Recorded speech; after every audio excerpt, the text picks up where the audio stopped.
What's going on, ladies and gentlemen? Right-leaning, left-leaning, anything in between. This is UCR. I'm taking over this week because that jackass motherfucker, Jake DeMarco, took my Into Somewhere Sports. So now I'm stealing his podcast, his baby, UCR. So today we are going to do a little political debate between myself, Jake, Isaiah, and Jeremy. Who wants to introduce themselves first? You know what? My cupcake of co-host, Isaiah. Introduce yourself, baby. Hey, how's it going, everybody? It's a beautiful Wednesday. Actually, it's Sunday today. I was already told I'm fried, but it's going to be a very good day. I am not fried, everybody. I just woke up not too long ago, but we will be back. Oh, did you hear fried? I meant you're fired. Oh, you gotta fired. up the letter. Yeah. Sorry. Oh, Typo. That's no boy. Anyway, we got the opposite of him for this debate. We got Jeremy. Say what's up, Jeremy. What's up, Jeremy? Thank you, you dipshit. What's up, Jeremy? All right, he's immediately fired. I hate him so much. And then you got, I have to drag him along because I guess I can get sued if I don't have him on his own podcast. It's Jake DeMarco. Did you really have to tape my mouth, you prick? Fuck, who gave you the keys to the podcast? You were not supposed to have UCR, all right? Sports, fuck sports, UCR. You can't handle the truth, Cody. All right, I'm here. What's going on? It's Jake, a.k.a. Countdown Ended. I escaped the mental hospital just to be straight here with you guys. So I did try to sexually assault the doctor, and that turned into some problems. If anybody asks where I was with you, Cody, all day. That's what I told the police anyways. Regardless, what are we doing? Debate? Is that the phone calls I'm getting? Yes, Possibly. debates. Debate. I want to leave it off like kind of where we were talking off there. I want to talk about Charlie Kirk and Joe Biden. Who is more racist? And you know what? Since Jeremy's kind of not here as much, Jeremy, you're going to take this one first. Who's more racist, Charlie Kirk or Joe Biden? Come on, man. You should clap for that, man. Come on, man. Well, I believe you should know the answer for that, and you should know what I'm going to say here. But Charlie Kirk wasn't racist at all, point blank. Joe Biden, it is questionable. If the two are to be up against each other, it's definitely Joe Biden. But it's also questionable whether he even knows what he's saying. So there's That's that. fair enough. What do you think about Joe Biden saying, if you don't vote for me, you ain't black? Well, it plays on those cards again where you're trying to say, I'm smarter than you. I'm going to feel bad for you, and you're too dumb to feel bad for yourself. It just comes through in everything he said. The left does that with minorities a lot, telling them you vote this way, you're too stupid not to feel offended. Like, they do this all the time. Isaiah, since you're kind of the opposite of Jeremy, well, who do you think's more racist, Joe Biden or Charlie Kirk? And give me your reasons why.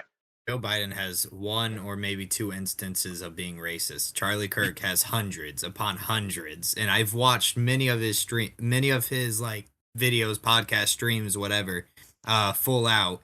And even with context, a lot of his shit is still fucking on. Like even the DOJ plane stuff, that's still awful to say. He needs to word his things better if people don't want to think he's a racist. Because even if he's not trying to be racist in person, you could tell he is in his own home. Just the way he talks. Yeah. Fair enough. Give me an example of what you would say is racist of him. And then, Jake, you can try to play middle ground here between them. Oh. Yeah, you want to say a few things racist that Joe Biden has done first, Jer? I mean, obviously, the first thing that Cody said, yeah, that's pretty bad. I don't think it's been as bad for Joe Biden, considering he's the old grandpa that is literally senile. I end up seeing more of a pity on him than really a discernment of some kind of pinpointing anger towards him for it. But no, it's hard. There are very blatant instances where he said the little voice that was inside his head. Yes. Whether it's, do you think he meant to say those things? When do you think he lost brain capability? Like what year into his presidency? It was definitely prior to the presidency.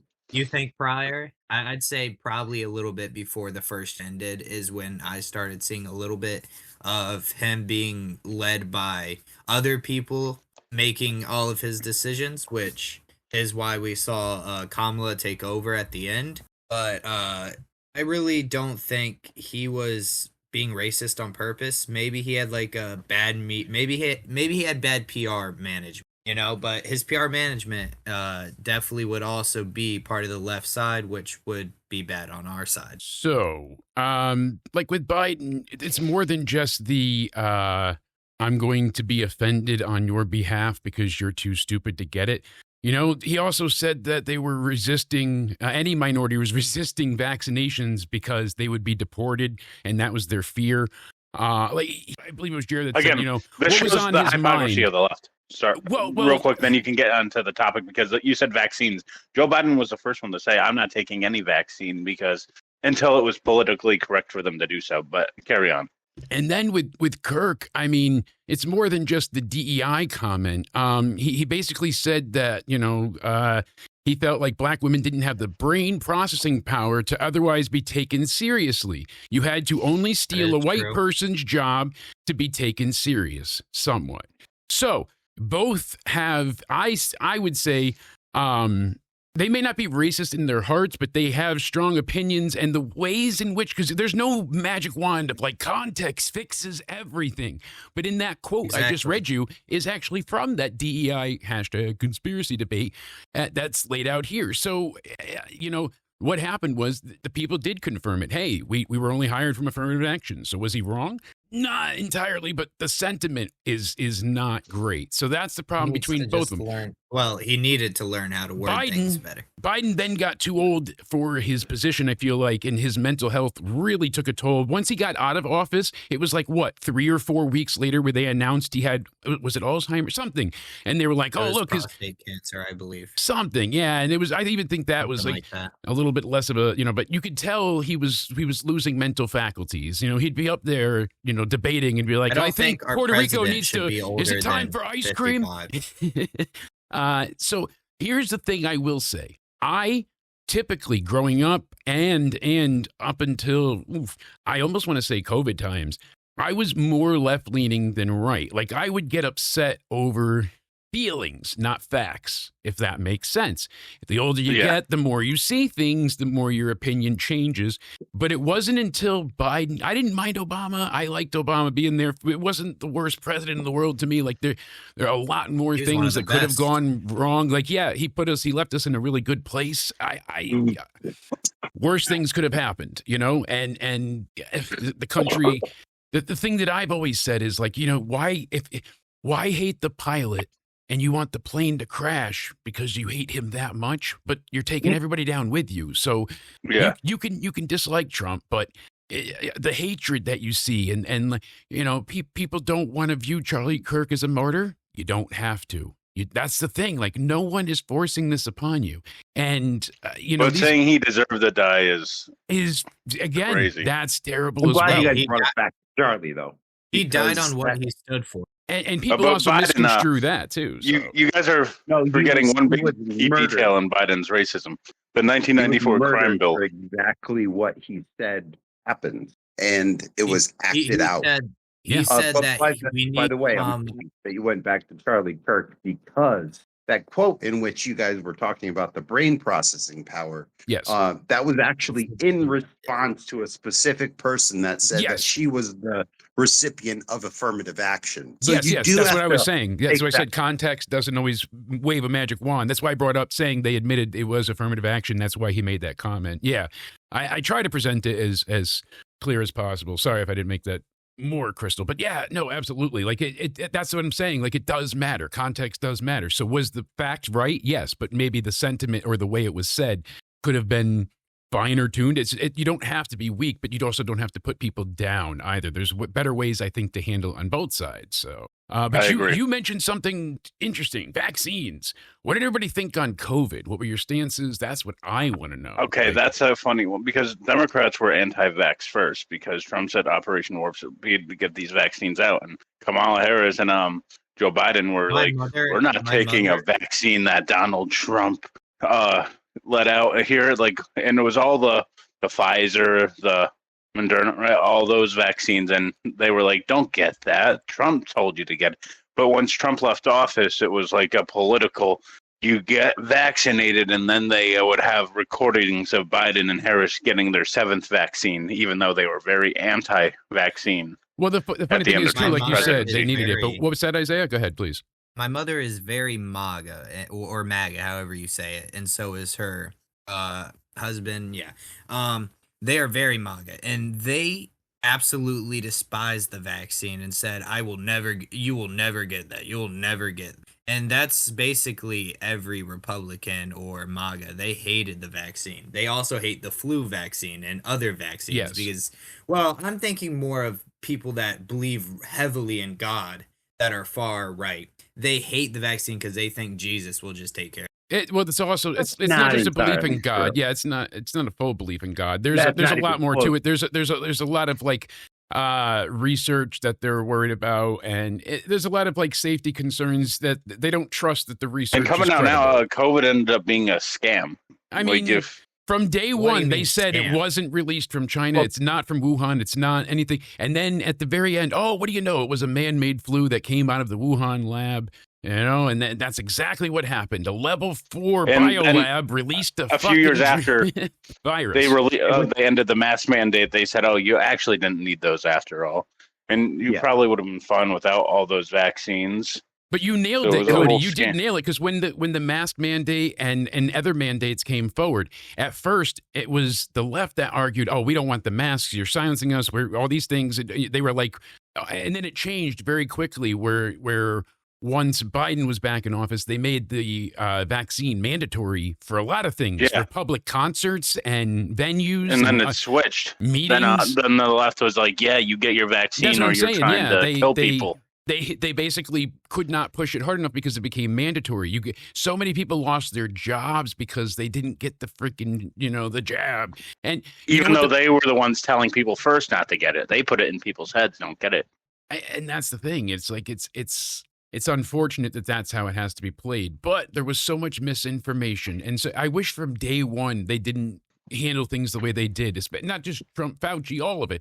But I wish, hindsight, of course, but I wish they came out and been like, do we need masks? We don't know. We're worried healthcare workers won't have enough, but everyone's probably going to have to eventually be wearing masks. Like things like that. If they didn't say, no, you don't need masks, no, and then all of a sudden they buy them all up, things like so many, if there was better transparency, we could have had probably a better adjustment phase. We can't say COVID isn't real when I've had people in my family, unfortunately die because of COVID and facts like that. I've had it too. I think. No, we're not saying it's not real. We're saying it's a man-made virus. That's what I meant by scam. I didn't mean. I thought we've all known that it was a man-made virus. That's what he meant by a scam. How would a virus like that happen? Because I've had it. I was in the hospital for a few weeks because of it, Jake. It was the damn near death. I ever was. Same with Cody. He almost damn near died on us. And I did. But I thought we all knew it was man-made from the start, because how is something like that just going to happen? No, but that's what he said. That's what he was exactly going with by calling it a scam, because it's man-made. They did it and find out. Yeah, that's exactly it. Look at all the money that was given and made, and WHO and World Health, and then you had obviously everything that went to Moderna, Pfizer, look at how many Americans alone got. And I don't think any politician had people's best interests at heart. You could be like, the Democrats were the one that pushed those vaccine mandates, but they were the ones telling you not to get the Moderna and Pfizer and all those vaccines. They were the ones saying it first. So I don't think they had people's best interests at heart until it got them political points. We all know that no politician has cared about the U.S. people ever. Like, literally ever. Not a single one. Since, maybe even Abraham Lincoln. That was probably the last good president. If I, look at the history, none of the presidents have really cared about us. Side note, non-debate thing. I've done a shit ton of, history for U.S. presidents and whatnot. And Kennedy, I swear, he genuinely... Kennedy. He felt like he was a real man of the people. Best. And that's why they took him out, really, because he didn't want to play ball and go with, everybody in the CIA and the FBI and everything, and, Eisenhower and so on and so forth. But, yeah. You did see a Democratic switch. I mean, people forget that he was a Democrat, right? He was their big prize child. Yeah, exactly. And then you saw if you do research today, apparently he would be more Republican today. With He would, yeah, because yeah. Democrats and Republicans have changed views, and it's a whole different thing now. Yeah, it which really you is. You might be able to say that again, Jake, like you just said. Yeah, That gunshot, could have been what brought in that change for them. yeah. Speaking about stuff like that, True. would you argue that Abraham Lincoln would be a Democrat today? Oh, no. Yes, he would. Yes, he would. Abraham Lincoln, how would he not be? He used to be a Republican, right? He created the Republican Party. Yeah. Exactly. But the Republican Party was a whole different thing back then. It was a much more equal rights thing, and more far right leaning people now do not want equal rights. More far right leaning people back. I would say in the far left people don't want equal 1800s. rights. How?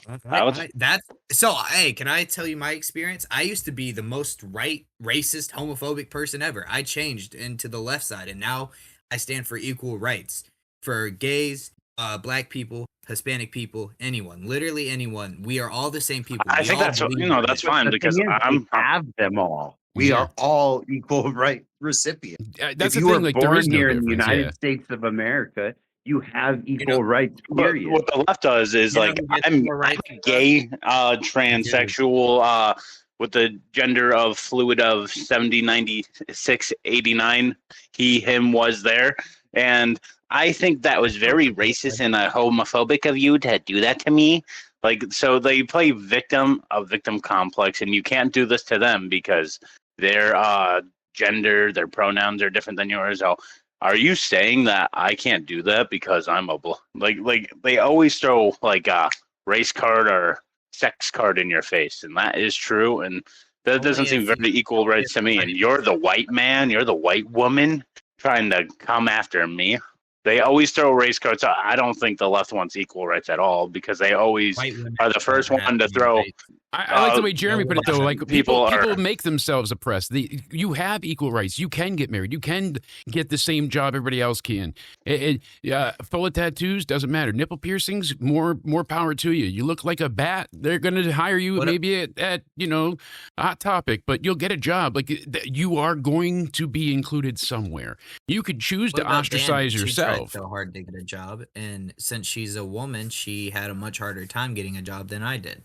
You both work in retail. You didn't have an easier time. About qualified employees going out. You're young or older teenage kids, starting out. You don't have a marketplace where I gotta set myself up aside from this person. You're going after the bottom. And this by no means is an insult. My roommate has a service position. But you're at the bottom rung. So there's no place where it's I'm looking to, step myself up or different from these other people. It's just applicant A or applicant B. That is truly it in retail in those bottom level minimum wage positions. I think maybe I got a job easier because I held my job for 3 years with no problems.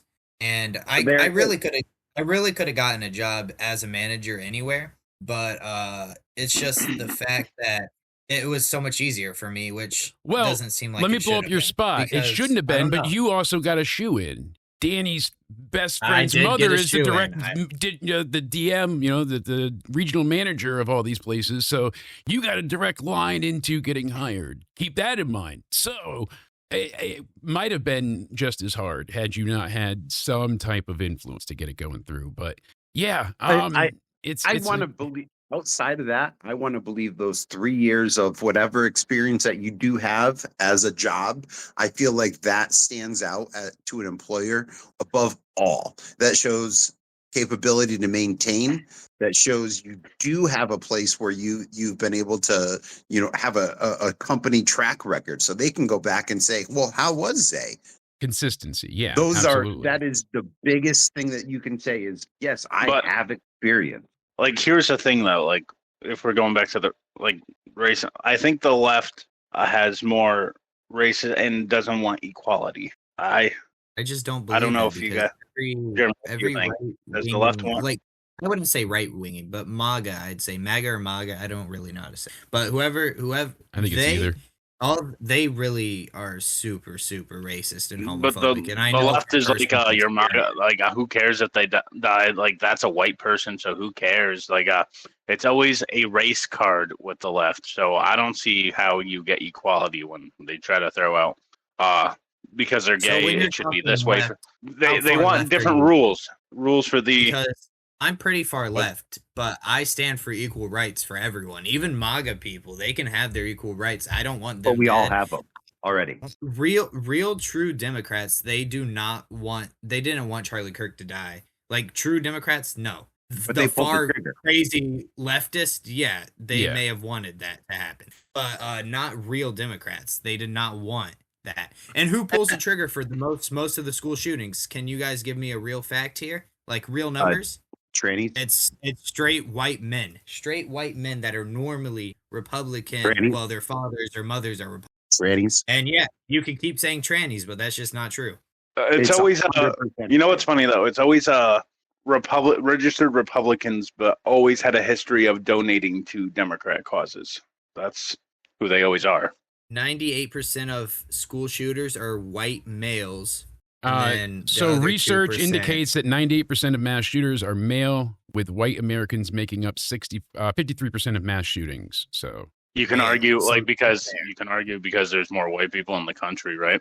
I will fact But check if you on do, the- when you do You can research also on those see that people, those- they're registered Republicans that vote that always donate to Democrat causes. That's true. Yeah, I mean, that can go you both can go ways, back just though. to the start of this year, And with the exception of last night, and that was a black shooter last night in Austin. You can go back the entire year, and It's I funny. will. Well, but I when will it's sit here if I'm wrong, but they were all trannies here in this year. I can tell you that, and there's been about 5 of them. Rhode Island, the ice rink. We also had one more up in Minnesota.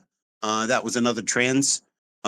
But so the question I have for you on those The stats say, person in is that- the hockey rink, they were not transgender. They were just they just like to dress in women clothing. They were a cross No, he was dresser. completely They were not trans. trans. That they is were not the most transgender. out They were of touch cross-dressers. statement I've ever heard. I promise you, I did all the research. They were a cross dresser. No, So you know he Ed actually Gein, right? went by Ed Gein? another name as well. Do you know who Ed Gein is? His He wasn't family transgender. He was a said he was cross-dresser. mentally ill, but he himself. he had gone. He was gone. That was Roberta. It wasn't Robert, and that was by his name and by his legal name change as well. And who gives A a little fuck? harder, People harder keep on research. people keep on bringing up trans shooter. I But believe we don't- homicide, offending, we- and we robbery, should just black say people are school higher. school shooter. We shouldn't say trans. Like we don't go and say MAGA shooter, far right leaning white man Yeah, you shooter. do. Oh, yeah, you do. You'd be So- like a white guy, white guy, white guy, white guy, white guy, white guy, white guy. And when it's a black person or a minority of any other race that does it, it's like, you can't throw race in this. This is not what it's about. This is a sad We moment don't. for the country. But when it's a white person, jam that out there. White man, white man. It happens quite a lot. What about that one shooting getting silenced by Charlie Kirk's death? Which one? Like the shooter? You want to himself? elaborate a little bit? So we can be on the same page as you. Yes, I can. Here, I gotta remind myself where that was. So I'm looking up how many mass shooters have been trans in the last 10 years. Only one, I guess, had full gender reassignment surgery. But it's very small and cannot be pinned to a single universally accepted figure because definitions and identification practices vary. But the Gun Violence Archive report 5 confirmed incidents of transgender or non-binary suspects in the broader database spanning the last year. Multiple fact checkers and researchers stress that the overwhelming majority of mass shooters are carried out by cisgender men, and claims that a trans epidemic of mass violence are currently false and unsupported by all available. But I think the Sorry, reason I'm people trying are to hanging find on when to the the shooting trans thing well, is where it was. because there's a mental sickness that's being presented usually hand in hand with this trans movement. I support gay rights. I support absolute gay, bi, lesbian, queer, all that stuff. I helped the school in Lyman Hall develop with my gay teacher. We took everybody to go see the Laramie Project. Where are you getting this from? Are you doing like a more independent site when you fact check these? I'm going to a bunch of them. Factually, I'm on Politico. I got you. I got different sites for everything. He's our mediator. Okay. He's giving us straight facts. I'm doing He's a good just job. giving us straight facts. God damn it. I was Steal saying, my don't show. do like CNN, Fox News, because you know they're no. biased. I do anything but. I've got Factually, I've got Politico, I've got like little things for each side, and then I've got everything from post millennial onwards. So yes, as you were talking about Pawtucket, Rhode Island, Roberta, Dorgan, their name was changed. 910. You had Jesse Van Rooslier. Thank you. But regardless, I feel like the trans thing, to me anyways, like I said, I helped develop safe spaces for gay people in schools so they could come out to their families, like all this shit. I was born I'm and reading raised that something way. right here.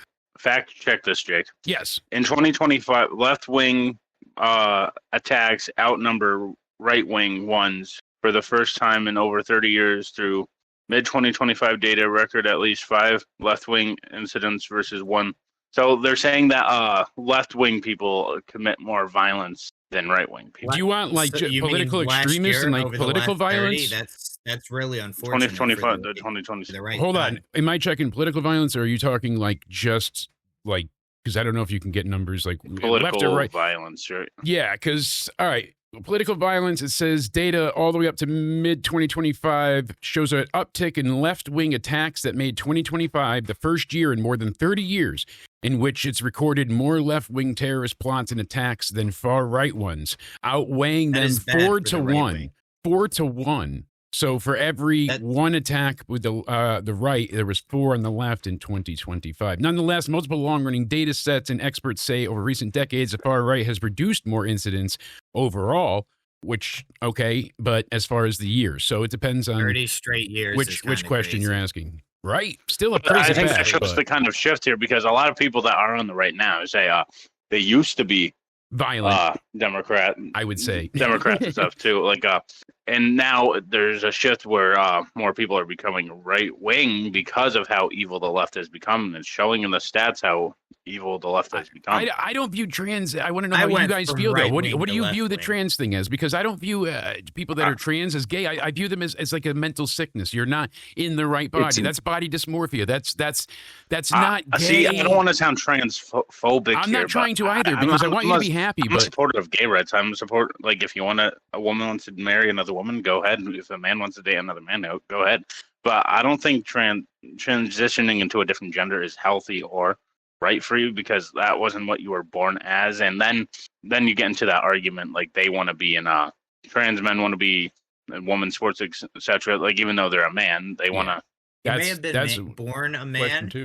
Right as you're born in your brain, there is always going to be, if you are going to be transgender, you're going to be born with it. If you're going to be gay, you're going to be born with it. It's in your brain. I don't think, you're not a woman if you were born a man and then you're still not a woman. And that's just scientifically fact. But it is scientifically fact, but yeah. You are born with the. What I'm saying is, though, I don't think it should be lumped in with the gay LGBT community. I think that the trans should be its own trans thing. Is an indoctrination. Yeah, there's it's no a thought. way that's born in your brain. No, one day I'm gonna this off. It's either I have a thing here. Maybe Jeremy, if he has a different view on it, he can tell me. It's either being gay or being transgender. I don't remember, but there was a doctor that said that you are born with it. With the gay and this and so, I don't think right wing people have an issue with like gay marriage and all that. Jeremy, if you have different views, you can correct us, and you have the right to your beliefs. But I think their issue is like the community and organization of LGBTQ, because they do seem to be like a toxic group of individuals, that like that community itself. But I don't think people have an issue with the generalization of gay marriage. It's just that in particular community. But here's the thing. A lot of people are saying that this is a social construct, that it's been introduced, and you can't have social construct and born this way. That they're not compatible. You cannot. They're two opposing ideas. It's either you're born with it or it is a social thing. And I truly believe it's a social thing because you didn't see this ages ago. Yes, there's always been trans people, but not to the extent of what there is today. People would transition. There have been ladyboys in Thailand forever for that reason. Never been a problem before. And I think some people want to do it as a trend because other people are doing it. That's what I think. It turned it just the same exact way that teenagers during COVID started developing Tourette's and things like that because of people claiming they have disabilities on TikToks, and they were watching it so much that doctors found out that kids were developing these like pseudo symptoms, making themselves think they had it so much that they had it because they were desperate to feel included. And that's so now disabilities is a plus, like you said, because on the left, if someone's viewed as less than or beneath, you could pity them, and that's a way to lift it up. I feel Jake, like you've always been pro gay marriage, but you don't like generally support transitioning, right? It's your choice. I just wish it wasn't like I don't want to be like on children because kids. Like, children can get that's a problem. That's a huge. You shouldn't be able to pass until you're 18 because your body doesn't. Do you know what you want to do for the rest of your life right now? You want to. You know what job you want at 18? Do you know what? That's like saying, "Oh, I'm only going to drink Coke for the rest of my life." Well, tomorrow you might like Pepsi. You don't know for sure what you are right now. It's great because you can't vote until you're 18, but you can fuck your life up big time if you regret it, like as a kid, and say, "All right, I'm going to transition." You can do that as a minor, but. I found it only if a third grade teacher tells you it's okay. So there's a lot of them do. On this unbiased news site. It says, yes, evidence suggests people can be born transgender, as it is widely understood to be an innate aspect of identity rather than a choice. While the exact causes are complex and not fully understood, research points to biological factors like parental hormone exposure and genetics suggesting the brain gender identity may develop differently from the assigned sex in the utero. I think it's a little different because I think it's more like gay than transgender, because like a lot of gay people, like men, like to dress in woman stuff but without actually getting the operations done when they're young, right? To make you trans. Like, so most people, I guess you can be categorized as trans that way with how it is nowadays. When they're playing with Barbies as little kids, or they're playing with their sisters' dresses or stuff like that, that's when you know. I don't think so. I don't think so. I don't think so because I think a lot of boys like kind of like, because if they have sisters, I think older sisters like to like dress their little brothers, and trust me, hey, I played with their Barbies when I'm not gay, but I did do a little bit of a dress up. I did low key dress up sometimes. What do you think of that? Because I think if like older sisters have little brothers, I think they dress their brothers up in like. Here, let me say this a little different. If they're asking their mother or their father for dresses or Barbies at like the age of 5, I feel like they were born with the wrong sex. So I don't know. Like at 5 years old playing with I think that's different than like I never had an issue with a guy playing with dolls and a girl playing with guns and you guys for sure. Courtney was like so against that kind of thing. Like, if we had a boy and we got a Barbie, that would be the end of the world. And I was always like, why? So, what does it matter? And she's like, absolutely not. If a girl wanted to play with wrestlers, because back in the day they were like man action figures, you think they're lesbian? And that's wrestlers were sick back in the day. I used to. But do you think they're? But it's more of a boys thing to do. Play with men's wrestling action figures. See, that's so do you think if a little girl wanted to play with them, do you think girls are lesbian because they're playing with wrestlers? No, I think kids like toys, and I think people try to put gender. I do believe that. No, because you believe. Wait, so you believe like if a girl child was playing with wrestlers, they're lesbian? No. But it's the same thing. No, it's the same thing. I believe. So you think if a boy is playing with Barbies, it's gay? I said it could mean that they were born transgender. It's the same thing. It's the same, Jake. The study is transgender. No, but it is the same. Basically the same idea, just reworded. So you're not wrong. And the thing that I've had the most problem with transgender. She could be, but would you say they're transgender because they're playing with male wrestling action figures? But here's the thing. I wouldn't say that's the only reason. I would say that's how they were born. That's how they were born, and that's what the scientific doctorate study says. I believe in science. I don't think toys have anything to do with. I think I think that's more nature versus nurture too, because that's the nurturing side with your environment, not growth. And here's the thing as well, like. there's a more like I view the mental health effect of the trans thing more as my anger towards it, my issue with it. Because, I mean, is Oxford okay to quote here? They confirm the sex change operations actually increase suicide and depression from over 107,000 patients. So men who had surgeries reported a 25% rate of depression, more than double in those who avoided surgery. Among women, the disparity was also evident with almost 23%. So what they were saying is that that's higher. That will bring on no, it's no, it's because they're not actually making themselves happier. Yes, they don't feel right in a different body. There's no gender affirmation surgery that can make you feel affirmed. Sorry, Jerry, go ahead. No, I apologize too.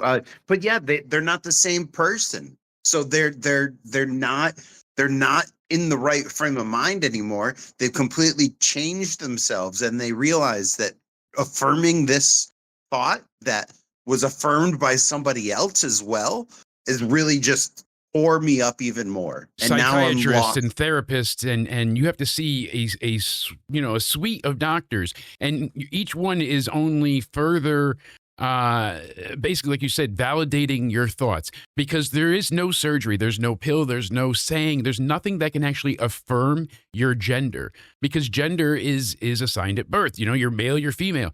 You feeling like you're in the wrong body, changing your loin bits is not going to make you mentally feel like. The problem is that anybody else, they would just say, oh, they're gay, they're attracted, and it's not an attraction thing. They don't feel right inside. It's a mental health issue that gets worse with gender affirmation narratives being added. Yeah, and it's proven. It's scientifically proven. 1v3 here. 80% of children who experience gender dysphoria outgrow it by the end of adolescence without medical intervention. 80%.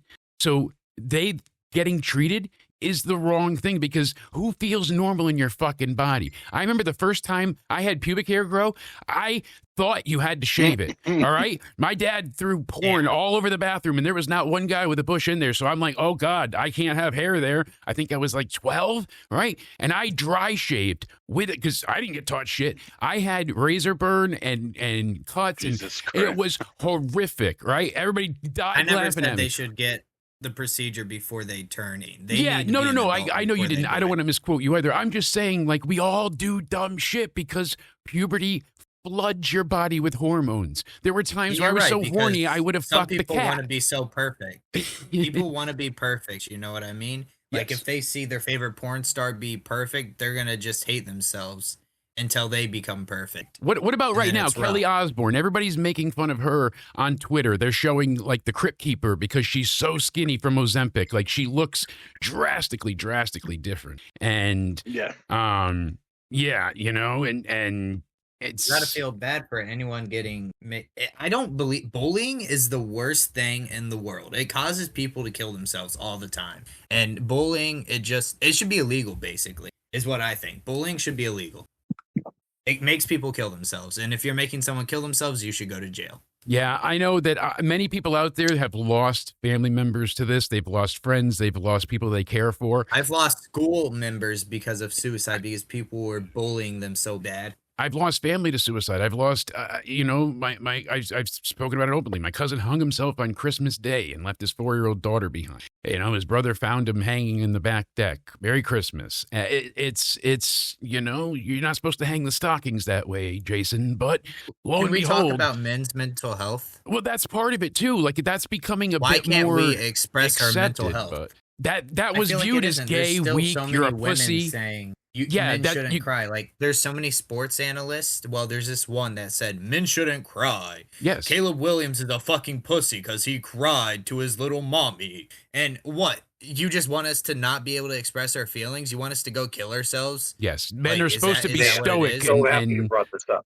Thank you. Go ahead, Jay. I am on your side, by the way, with this. I am 100%, right? 100 million% much rather have every single one of anybody I've come across with be part of this world still, right? Yes. Like, do you want anybody, unaliving? Like, you can cry on my shoulder for hours if you want. As long as you get your feelings out and you are happier after, go get the help you need. Like, guys, if any of you guys are mentally challenged right now with like your that's the I'm wrong mentally word. challenged. We're all But are, so. me too.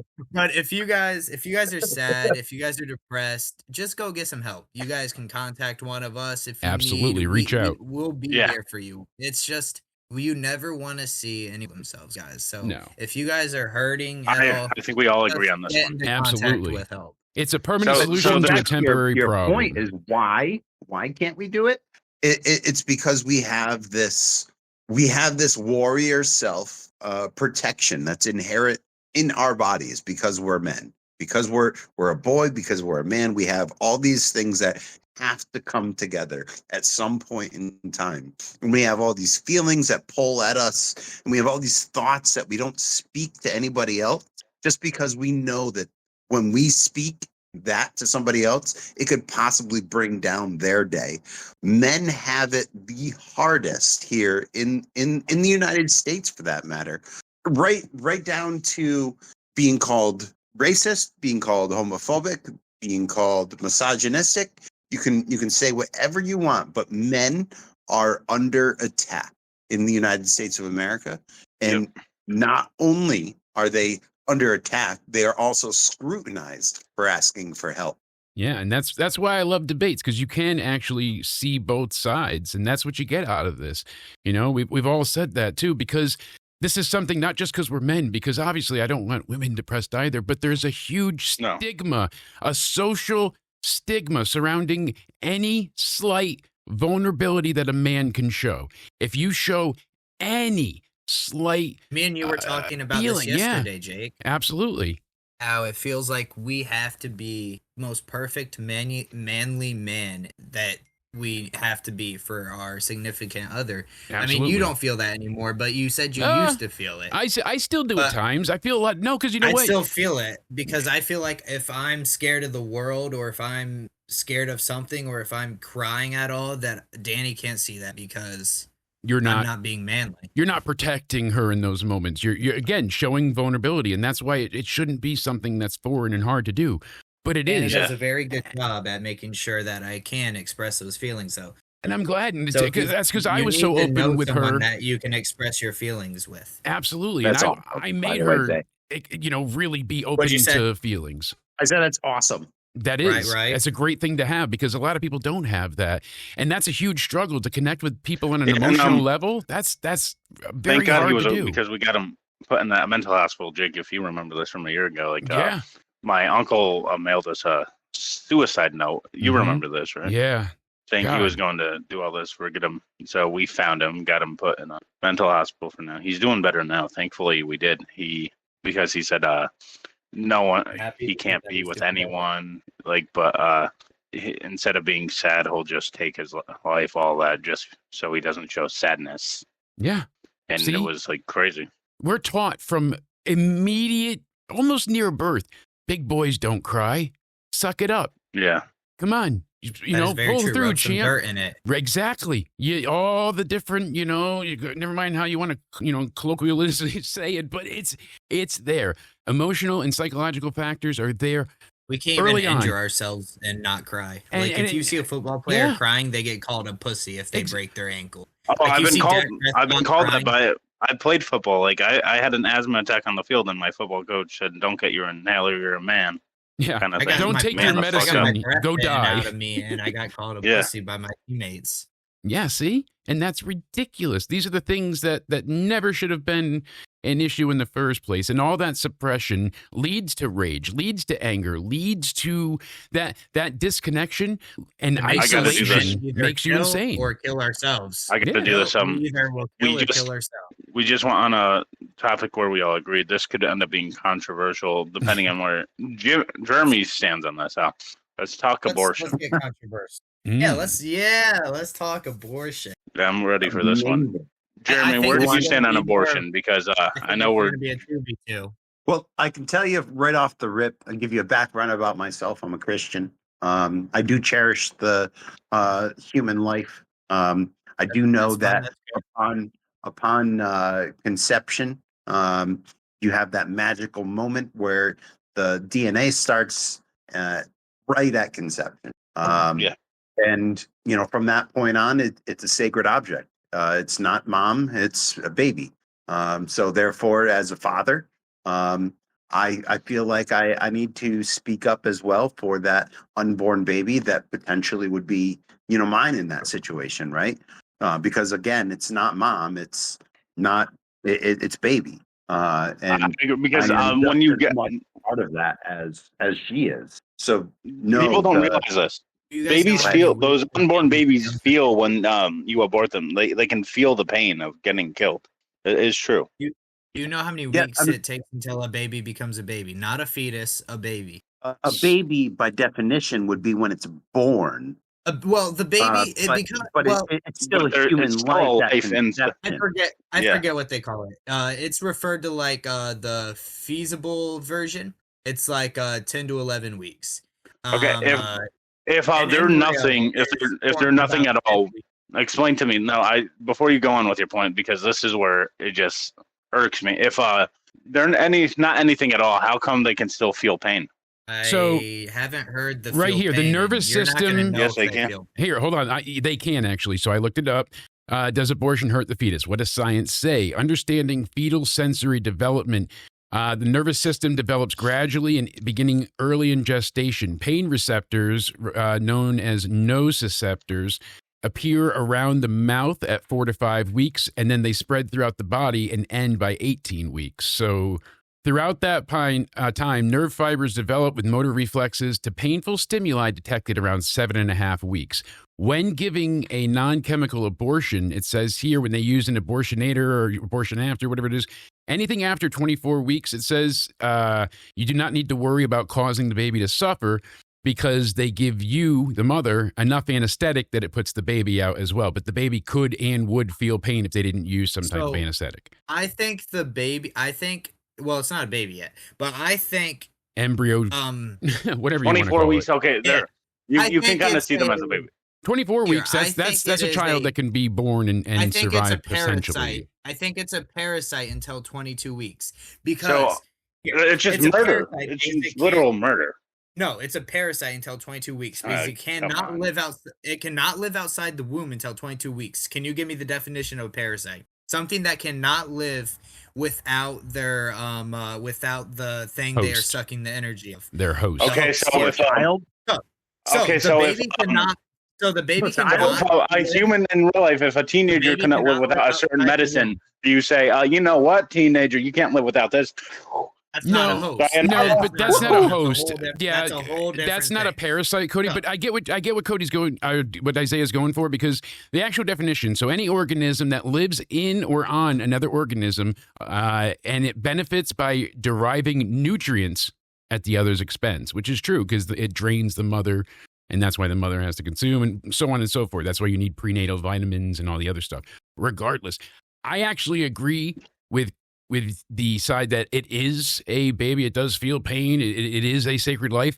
And I still agree that you should Can't have an live until abortion. 22 to 20 weeks. I know They it's a can't live baby. outside I know the womb. babies are sacred. My hot take. Why would it be outside of the womb, though? No, that's Unless it would be well. murder. If no, unless it got It's what if not it murdered, was it's birthed early? aborted. Yeah. Well, no, I'm It's a saying murder. what if the mother goes into Yeah, labor what if early it though? is birthed You can go into early? labor at Yeah, any exactly. time. There is And then the early baby will die. labor. So And then, are you still going to call that murder? Are we still murdering the? it's If not a- murder, if but a it's mother- a life that's If a dying. mother goes into labor early, that's a completely different question. Jeremy, do you? So I'm not going to So say you this can if you abort do. them, Do you have like, any- in do the you have any states, daughters? up until close to when it's time to get birth. So what's the difference between so why are they can be born at like 23 weeks? That's happened and but in function as a So- baby, but you can still kill them. So Jake, They're- if Danny got they're raped, human Danny body. got raped at 10 years old, are you making her We keep always the baby? do this So, tiny little what if Listen, scenario. I don't want to do here. I don't even want to do what ifs at all. My straight thoughts are you can get an abortion. I don't give a shit what the reason I is. agree. And here's why I think that. And it doesn't have to be a medical necessity. And it's not because I don't even look at it as like, oh, conception is birth or any of that. The way I view it is practical. And children are expensive. They are difficult and time consuming. And if you get Why bring whatever, a child here if do you not bring wouldn't a be able to child take into care this of it? world But that there's you are an not issue. able to take There's care a of. study. women become depressed because they regret their abortions I'm afterwards. sure that's a fact too. Just like, I'm not saying it's the a same good type thing. of deal like with people transitioning. It's like That is true. that's a For women that lifelong actually regret. want the kid, though. For women, You know that, how so many it's people are different. waiting For to women adopt a that baby want in the the- U.S.? People want to adopt these babies too at the same time. So this Yeah. baby is not necessarily going to live in hell because But it was birthed by a mother that is in hell. yeah, not always. But I've been to the why foster have that system mother myself. Go through the. I Why had have to. that mother go through the birthing process Granted- just to not keep the baby? Before I emancipated my parents, because my father was an abusive, drug-addicted alcoholic who just loved whooping my ass, because I was a pussy, and him gashing my neck open and trying to kill me and breaking all my ribs was the last straw. And instead of like getting help and go to another family, I fucked up initially by saying I'd rather be dead than live with my parents and got locked away for just a slight bit. But regardless, I got out of that pretty quick. And then they put me in foster care. And foster care was the worst, most abusive, PTSD-ridden fucking month of my life that I still can't talk about today. Like, there are things that happen there that I can't face in therapy. And I've been completely can understand that so too. that's don't the get other adopted side of that it. I get that, but do you think abortion discriminates against the unborn based off age and dependency? No, I was actually a that's foster okay. parent myself for 2 years, and that was my probably My one of the most grandparents were fulfilling. foster children. Yeah. Oh, I always wanted to have a foster but there child. I bet your foster children. I bet your foster children had a good time at least. Absolutely. Then they grew up most to don't. Most don't. They grew up to raise foster children themselves. That's why I have a lot of aunts and uncles, because they were in the foster system. Yeah. They had a good experience where they wanted to become foster parents. See, that's the other side of it. Why I'm also so big on adoption and fostering. And I always said I wanted to adopt a 17-year-old. Background checks. Like, there is background checks, but there's not enough. And then these people get abused. Oh. I had a friend that was adopted, and he was abused so often. There's negatives, absolutely, but there's with everything, there's going to be outliers and bad people. But it's half also the father's child, right? Yeah. And they just don't get a decision on their child's life. That's just crazy. Yes, you can. Guys, can we talk about mothers and fathers' rights on keeping their child after this topic? That's something I want to talk about. That's something that I dislike. So, Jeremy, I want to hear more of your thoughts on abortion here. What? Yeah, I think medical issues and stuff like that. You obviously, if the mother is actually going to die from it, or if it's a child that shouldn't be impregnated at all, those certain circumstances, yes, you get the abortion, but not like a grown adult functioning woman that is completely healthy and going around fucking around, boom, boom, boom, boom, boom, boom, boom. Oh no, I got preggers. Off you go, baby. Boom, boom. See you later. I think that's different scenarios. Those instances of abortion are a lot less common than death. Here's where I have a problem too. I know we're going to let Jeremy speak, but I'm hijacking this one really quick. I mean, 2 women just died in Georgia because they couldn't get legal abortions, and it ended up when they say near death, I mean, you literally have to be not near, you have to be dying for them to do the abortion. And at that time, it's usually too late. So I don't like labeling it near death. 2 hours away. Yeah, that's the stuff that bothers me. Like, if it's medically necessary, guess what? If you're going to die versus your child's life and the child can't be saved, what is the upside there? What were they about to die of? So for everything that I am aware of, and I am willing to learn. Yes. Everything I am aware of, there's nothing that will inherently kill the mother that can't be saved through C-section, where this mother will not make it because she was denied an abortion. Okay, so C-section tell me what they needed. Because how can you C-section a baby less than 22 weeks? So you can't. The baby won't stay alive. The most restrictive states' laws, experts predicted properly, would pit doctors' fears of prosecutions against their patients' health, and this is what happened to these 2 women. They were inarguably on the brink of death or facing irreversible harm when they intervened with procedures like a D&C, and basically by that point in time, they weren't able to they had not been able to, because like you can have things like toxoplasmosis, you can have like there's infections, there's all sorts of things, ectopic pregnancies.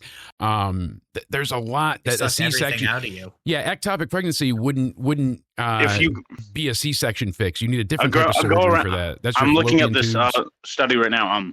Percentages, single mothers study there, like polls at 48% of them not wanting the baby, so they just abort it. So it seems like a lot of consenting adults that are healthy abort their babies more rather than the cases you guys always bring up.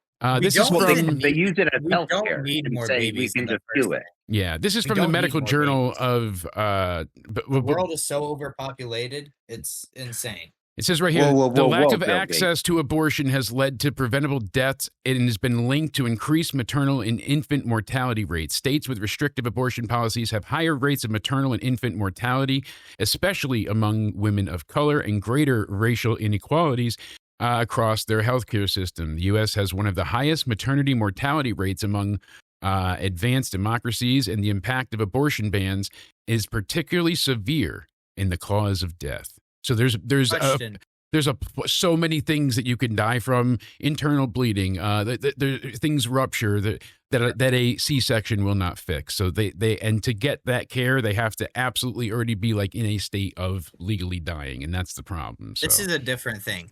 So if your wife can't make the decision, are you choosing her or the baby? The baby. Danny would. Well, if she could stay alive, she would kill me. Well, not if she's not alive. I'm choosing Danny every single time because you can always make a new baby. That was kind of my thought. Like you wouldn't want to replace your kid, but I'd want a little more context for that kind of gun to your head question.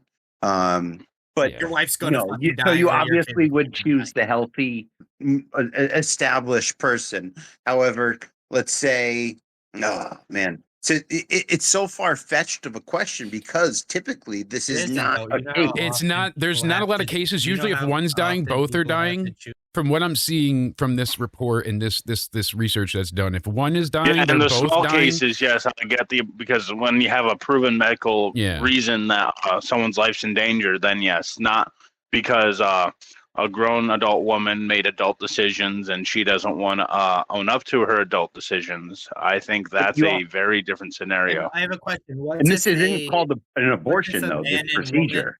You have to know that, if a man or woman have been together for, let's say, 4 years. They have a kid, but they're not financially ready, or they're having sex, just them. They're not going fucking around, but they're having sex, and they get pregnant. They're not ready for this kid. They will absolutely give this kid the worst life ever. What do? They get an abortion. I guess you put it up for adoption. Yes, so in that case, I get to abort him there. Can you afford health care for 9 months? And the I really think you're discriminating. I think the unborn child's because due to their age, like they can't make decisions, so just kill them. So like, are we saying this in parents for 18 years. Saying this in real life though? So you're just saying like a disabled person a disabled adult that can't make decisions on their own, do you just kill them because they can't operate on their own? It's the same kind of concept. Not really, though, because that's an adult. The doctors do. But they just pulled the plug. Unfortunately, doctors, they just fucking pull the plug without even asking it. Yeah. Like mentally disabled, like if they're not going to die, like I'm just saying, in this scenario, in a financial way, like let's unalive this unborn child because we don't have enough money. So if you have a mentally disabled family member and you're poor and like, oh shit, we can't take care of them, do you unalive them? You're not just gonna fucking kill them. No, but this is a different scenario because the baby's not in the world yet. It's not part of your daily routine. It's not part of your life. It doesn't have memories. It doesn't have. That's how I look at it. That's how I view it personally. And people might not find it. Go through the birth process. Yeah, you're gonna ruin your pockets and then give it up for abortion, and then you paid for the whole baby for literally nothing. Well, I just think it should be paying for pregnancy, though. So outside of prenatals that are covered on state and doctor's appointments that are covered on state and WIC that's going to give you the extra milk and cheese up the wazoo.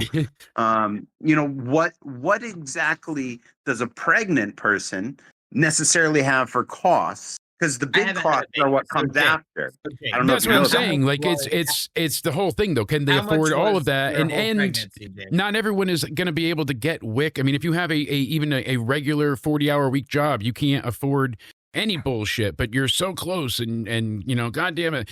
Well, guess what? You know, it might be the same thing. And what about may our not benefits? be They keep on getting feasible. taken away by the government. If our benefits They keep on getting aren't. No, if our that's benefits true. keep getting taken away, My disability's then we're going down going to- drastically in the last few years. The cost of living's going up, and There's the some support people has gone getting way down. $25 for food a week. $25 for food. How do you mean, live yeah. off that? Depending on Do any of these people go to a food pantry, go to their local church where you're supposed to be reaching out for the welfare They do, but it's programs? still barely Government enough. isn't designed to hand out to us. We're supposed to go supposed and to take care of support, yeah. ourselves. You're supposed to go into a community. That's what the purposes of churches are for. And that's why people love churches, because they take care of the poor, the sick, the needy. Thing about it, when the food Not the stamps, government's we got- job. we It were shouldn't barely Even if it making helps money. people. And It's we still were not. I kind of disagree with that one, Jeremy. my See, family that's where was my level making left. my family was making about $800, and we got fucking no food stamps at all. So I had to pay for all the groceries. We had to pay for our bills. We had to pay for everything, and we couldn't fucking eat. We couldn't fucking survive. We barely ever had Wi-Fi on. We barely ever had shit. anything. And Yeah. it was awful because we didn't See, have any benefits. here's my this is where I kind of lean left here, like, because I am more anti-abortion. So that being said, I think these families should, like, that can't afford it, should have the opportunities to, with like food stamps and stuff like that, to help feed the children, because like a lot of these churches nowadays are like saying, oh, you need to figure it out yourself. A lot of these churches have become unchurch-like, like not feeding the poor like they're supposed to. Like, I don't think Jesus would let anyone starve. Like, people cater, like that should happen if you can't afford food. But do you That's just realize my that view that's on how our system was set up? That's the way that we're supposed to do it. Do you realize that though? You We're realize Yeah, well- most countries have free healthcare. What did you say about I mean- free healthcare? Most countries have free healthcare, which means most people don't have to worry about that. Most countries have free other things. That means they don't have to worry about a lot of stuff, which means they only have to worry about the things that they need. Us US people, we have to worry about literally everything. Well, that's we the don't get cost any it free takes to handouts, live in the yeah. greatest country. Like those Shit's ass, people have though. shit places, and you know, great. So we There's have no free countries in healthcare. Europe that are- but there's nothing else here. Almost every country in Europe is fire. They have like no gun violence. That's because they took away the guns. They Exactly, literally exactly. forcibly took away the guns, and then now the only ones that can have the guns are the ones that are coming in that are undocumented. Even worse of a situation than what we have here in the U.S. Hey, when was the Undocumented. when was Let's the talk last, about, when speaking was the about last shooting? Let's talk about gun laws. Yeah, when was the last? Is that what you were going for? actually, no, I was gonna talk about deportations, but we can lead into that next. Let's talk about gun laws for a second, though. So I'm fine gun with that. laws. Do you know the last shooting before the Bonsai Beach in was it Australia? Yeah, Australia. Do you know the last shooting before that because of how good their gun laws are? Anyone? No. Was it the Are you going to Christchurch tell us? one? Or? It was 2011. Their last shooting. That was New Zealand, right? New Zealand. No. Sorry, Yours I was thought it Australia. No, Australia. yours was Australia. I'm saying the Christchurch one was the last one I thought, but that must have been New Zealand. Oh, But- So in Australia, right? They have such good laws that they don't have shootings. The USA has a shooting maybe February we had one on the 3rd, 4th, and 5th, and then we've had one a little recently since then. Yeah, that was the one where it was a tranny, and then a tranny, right? It doesn't fucking matter. It's a violent shooter. It doesn't fucking matter. Tranny. Straight white cis male doesn't fucking It only matter. matters if it's a white guy. Like, we can only put a label on it if they're white. Yeah. You know what I mean? Yeah. No, That's- I No, never- no, I it was I a never put mentally- label on it. My I point never. when I I've say ever that, put label on it a is a shooting. I call them mentally- violent criminal. They're violent criminals. All right. But it's a mental illness you're trying to get across, Jay, right? Like that's what you're getting at. yes, Yeah, that's how I feel too. And I think we kind of got across it, like crimes and stuff. So I think this is like kind of like a Well, no, a gun repeat, ownership. so- I was finicky on because I think people should be able to have handguns, shotguns, maybe a hunting rifle. But as far as like your You don't need actual a fucking bump stock fucking Yeah, rifle. I mean, bump I stock agree. is Hey, illegal. Zay. Bump stock's illegal. January now, but- 22nd, 2026, Lake Cargillo, New South Wales. Let's see, 3 dead, 1 injured. 14 December 2025. I'll read. I can send this right over to you guys. But what you're gonna I see didn't get to here fact check is- it all yet, so I'm taking your word. You got it. So right now I'm looking at 12 mass shootings through 2020 in Australia, which is, I mean, granted that's a lot better number than the US, but I just don't want to pretend Are you like on Australia? yes, that All was right, what I so- said. Yeah. For sure. How many shootings through the 2000? The 21st century? It's like 1, 2, 3, 4, 5, 6, 7, 8, 9, 10, 11, 12, 13, 14, 15, 16, 17, 18, 19, 20, 21. 21 shootings in the 21st century. How many does the USA have? I can definitely, like I said, it is a much greater number. I also do agree that there's a much greater population difference. Yeah. So when we're looking at sample size and percentages, that does play a bigger piece in that. I mean, if Absolutely. you add the same amount of people in USA with the same gun laws in Australia, you add maybe 100 more shootings in the 21st century, it's still a shit ton more in the USA. Yeah. Let's see how this compares. So comparing gun death violence in the United States with other areas globally, the U.S. ranks 93rd for overall firearm mortality, 92nd for the children and teens, and 96th percentile for women. Like Venezuela, literally like basically 1 for every 2 people, somebody gets shot. They're like at 40-something%. Not all U.S. states have a higher firearm mortality rate than most other countries. Death rates due to physical violence by firearm in the U.S. states are closer to rates seen in countries We should look more experienced on conflict. We should look more on because Democratic states tend to supposed to have like more stricter gun laws compared to red states. So look up that who has stricter gun laws and who has more gun violence in those states. The least strict gun laws states are the more strict. I think that's a good comparison because will Chicago, go on which a is limb very and Democratic, say that- is one of the most gun violence cities in the country. All right. So You red can't states. use you can't use gangsters for violence, just normal people. Yes, you can. Let's talk about normal people for like California or What's like normal? Chicago. Well, you Just have to normal count people. everybody. You Just can't run say of the mill. gangs not Are you included saying or residents, yeah, like legal Yeah, immigrants? Are those normal? We- Like what's the definition? you have to count every Did gun. you guys every know bullet. there's a lot more violent? There's a lot No, more I violent. don't think you can. I think this is a there's a lot losing more argument. Zay. No offense. You can't There's just a lot more violent legal uninclude black people. males than illegal immigrants. And why does everyone say that illegal immigrant? Well, actually, not black males. It was white males in the state of Texas. Sorry, that was the word. So there's more violent white males in the state of Texas than illegal citizens. We'll look that up. So- All right, right here. It's before we true. get too It's far a away with the very- fact checking. Right here, red states and blue states. Red states have higher gun death rates than blue states in 2026, but here's why. And it goes with data that shows 8 of the 10 states with the highest murder rates voted Republican. And from red states, it said a third way report found that between now and 2020, Trump voting states had 12% higher murder rates than did Biden voting cities. A report published in the New England Journal of Medicine found guns became the leading cause of death for children starting in 2017.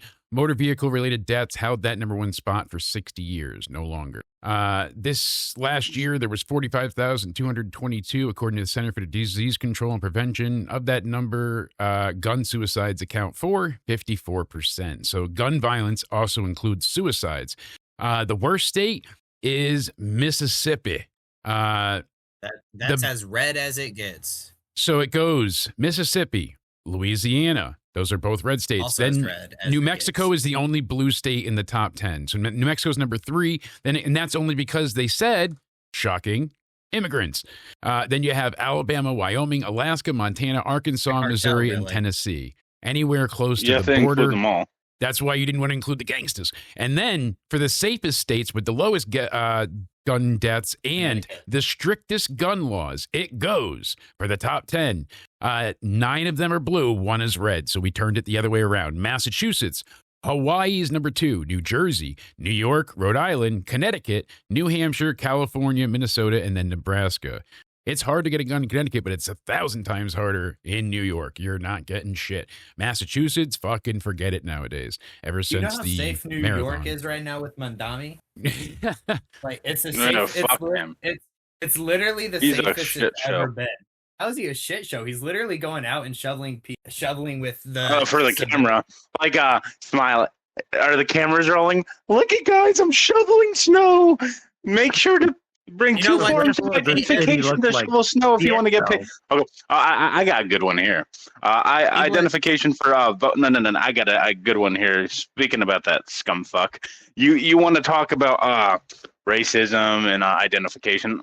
What's the difference between having people show identification to get paid to shovel snow compared to voting? Because you're discriminating black people from getting paid in New York, right, to go shovel snow because they can't afford it, according to your side, by the way.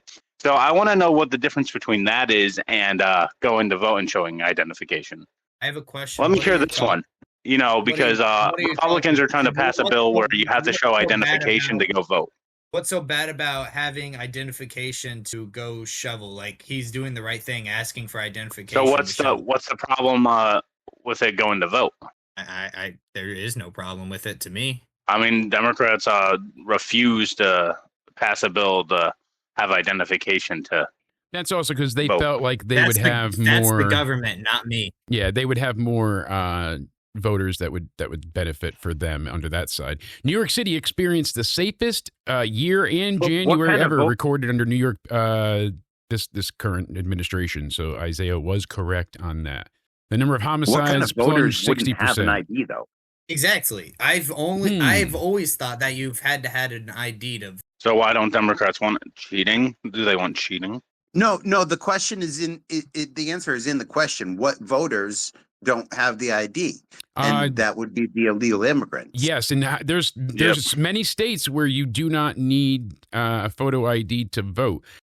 California, the District of Columbia, Hawaii, Illinois, Maine, Maryland, Massachusetts, Minnesota, Nevada, New Jersey, Mexico, New York, Oregon, Pennsylvania, Vermont, Washington.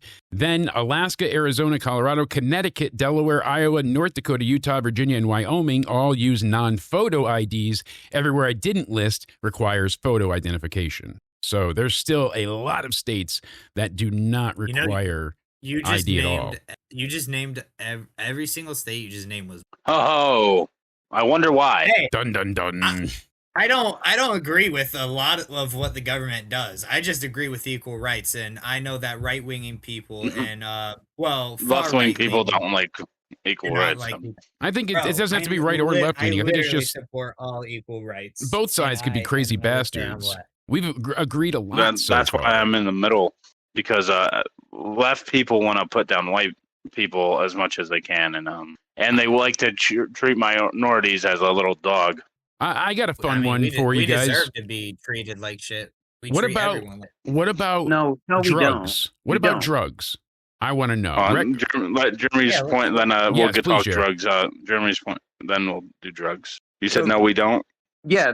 So the fact that white people inherently have this undue, justice coming their way because of inherently doing things in the past. I've White never people owned were a slave. slaves too. My father's never owned a slave. His father I'm not never owned only a slave. talking about His the father past, never I'm owned just- a slave, and I'm his just father didn't talking even about know a even slave. now. I'm talking about now. I'm talking about nowadays we still treat everyone like shit and like we have. I think more black people are racist to white people than white people are racist to black people. It's just not shown as much because the news will publicize it more if a white person's racist to a black person, which is completely wrong. But black people are more racist to white people. They may be more prejudiced towards Prejudice, it's just I think racist. we're more racist. There is a difference. Prejudice and is racism in action. So prejudice is when I remember, I haven't learned this word since like 7th grade English, but I haven't looked it up but prejudice means that like act of just thinking. So it's kind of, I'm thinking of, prejudice they're more stereotypical. Sorry. I was thinking of a different word. Black people are more stereotypical. We are more racist. So said the same exact thing. Well, here's the thing, not whites. It says Americans voted and responded to the polling, and it says Americans agree that blacks are more racist than whites, Hispanics, and Asians. A new Rasmussen Reports National Telephone Online survey that finds 75% of American adults think that racism, referring to any discrimination by people of one race against another, 75% of them think blacks are more racist than any other race. And I'd probably go white supremacist. And out of the remaining, they think they're their own race, the Aryan. Out of the remaining 25%, though, listen to this, which is all it's basically the blacks that are left over. 15% say racism only refers to discrimination by white people against minorities. So 15% of people that answered that said that you can't be racist. Only white people can be. So it shows everyone that can be racist. I'm not that far left. But that 15% is of the remaining 25% who didn't think they're the most racist people in the world, and they think racism only exists if a white person is doing it. So that's a fact. How could a black person be more racist? Ku Klux Klan or but that's not what we're saying here. Or stuff like that. Americans don't make up the Ku Klux Klan and the Aryan Brotherhood. They're saying just walking down the street, you are 3 times more likely to find a racist black person than a racist white, Asian, or Hispanic person. Do you know the most racist country? No. The most racist country, I forget, but I remember reading it. Why isn't that publicized though? It is in America. It's a country in the Middle East. It's a contradiction, right? Though, like we need to start treating black people better, even though they're statistically the most racist race out there. You know who I think's the most racist? Jewish people. They get so territorial when you go into their land. Like, have you guys watched these videos of Tyler Oliveira go into these Jewish areas? Yes. They he literally they're very secretive. 17 kids. We are paying taxpayer money for their 17 kids that they can't support. Oh yeah. And speaking of your question before, the most racist country, top 3, South Korea. Number 2, Belarus. Anybody got a guess for number 1? Just for shits and giggles. It's in the Middle East, right? Yeah, where are we thinking? It's got to be a Muslim country because they. It's got to be. It's got to be. All right, guesses? Syria. Iran. Sudan. You got it right away. Look at that. I didn't even can we talk about the park? Do you guys think so far away? What's funny about that?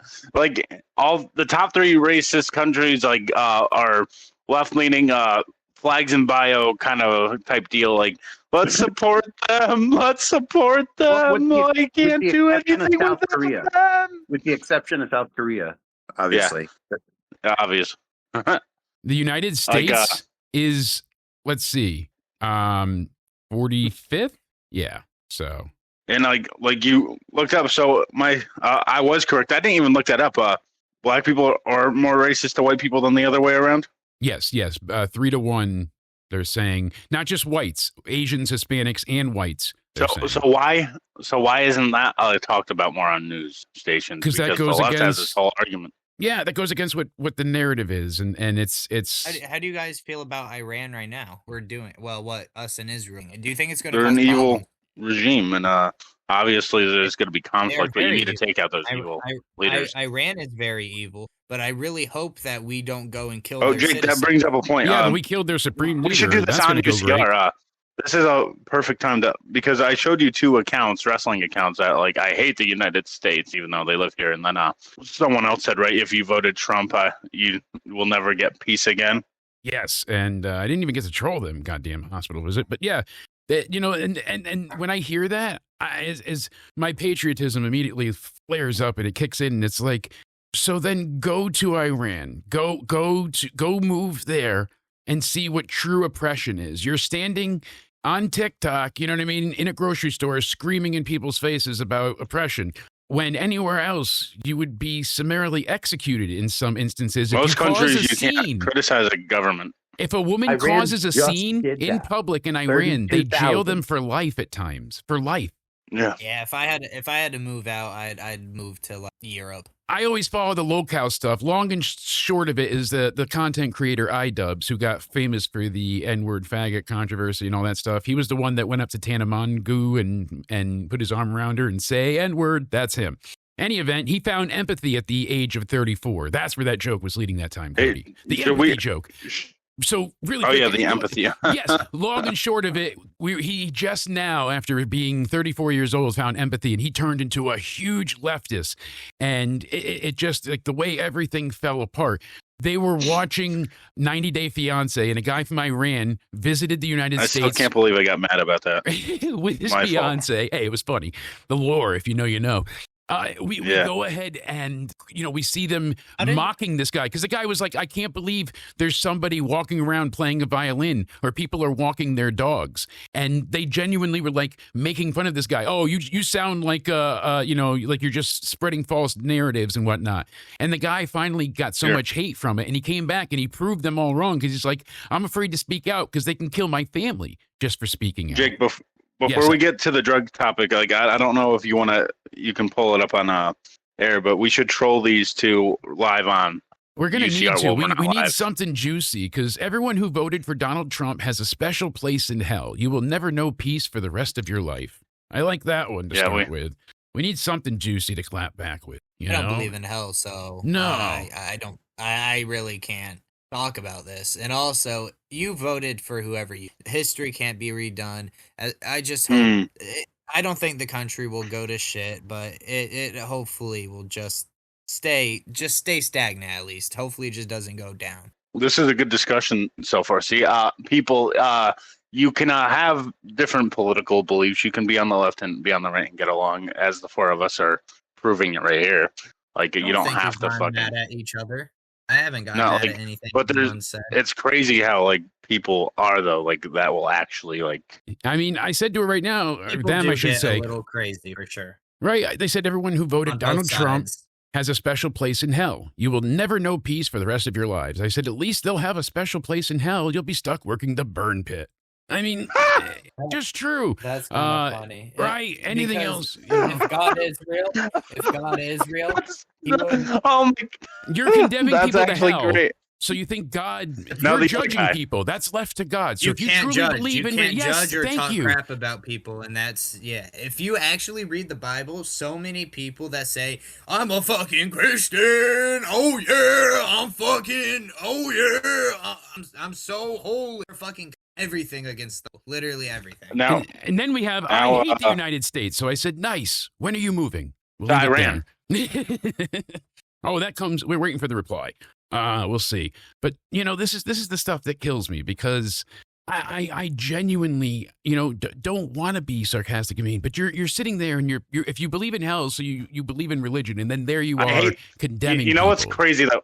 See, Liv, if like you ever catch this, because she knows about us now, like, so if you ever watch this is your fan base and very hateful group of individuals. So I mean, just saying, we saw the Charlie Kirk thing firsthand, but it went to a crazy level recently.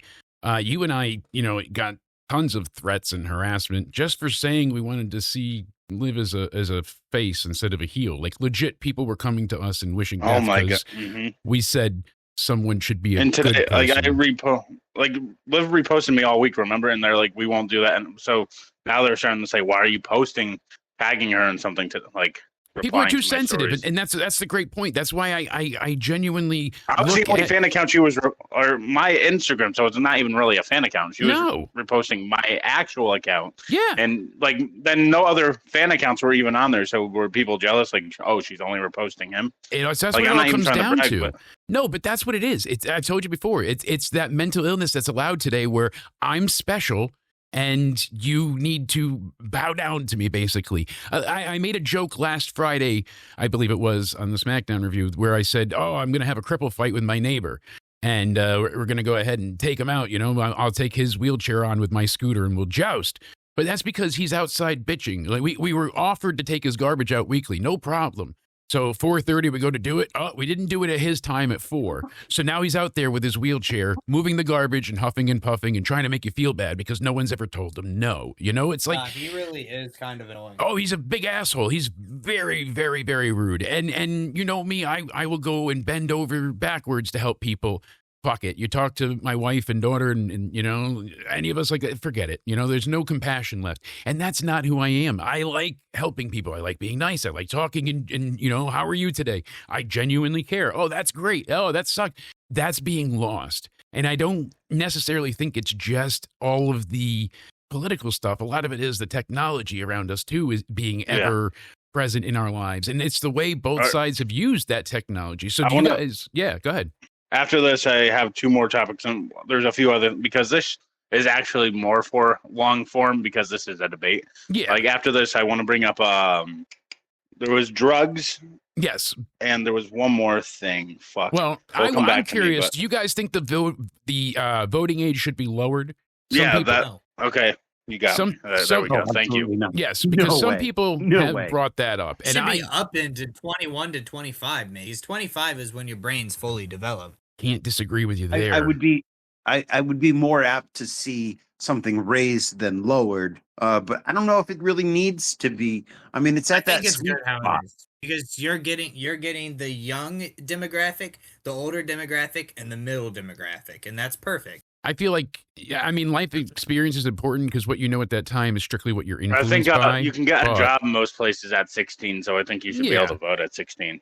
I mean, you can serve your country too. So that's like saying you could get a job at 16, so you should be able to smoke weed at 16 or drink. I've been smoking weed since I was like 14, so I don't. Yeah, but at 16, your mom still has to sign the permission slip for you to work. Yeah. So keep that in mind. That's the problem. Okay, that's fair. And life experience is a big thing. See, that's crazy, but at the same time, like, you can choose the option of getting a surgery for transitioning. You can do that younger than you can vote. That's crazy. Yeah, but we're not pretending like that is sane thinking, though. No. We can't pretend that that's sane thinking, and some people do. Even I agree. I'm pretty far left, and I agree that you need to be 18 where you get that surgery. You need to have had at least a little bit of life experience. You know what? To be and some therapy too, because people that perform that surgery for minors, I think, should be charged as pedos. Jake and I, when we went to high school, we were around a lot of what would they be called? Kind of tomboys. Yes. A lot of tomboys. And there's some of those, there's some fucking hot women now. Oh, yeah. Boy, did they glow up. Absolutely. But, you're not wrong, because we had the VOAG side of things. So they were outside working in the fields, farming girls, country girls. Like that was a good majority of the population with the school. So you're not wrong at all. And yeah, what a difference a little bit of makeup makes, right? Yeah, exactly. But can you imagine if we were just like, oh, you guys are all hanging out with the sheep. Let's all chop off your titties. Yeah, exactly.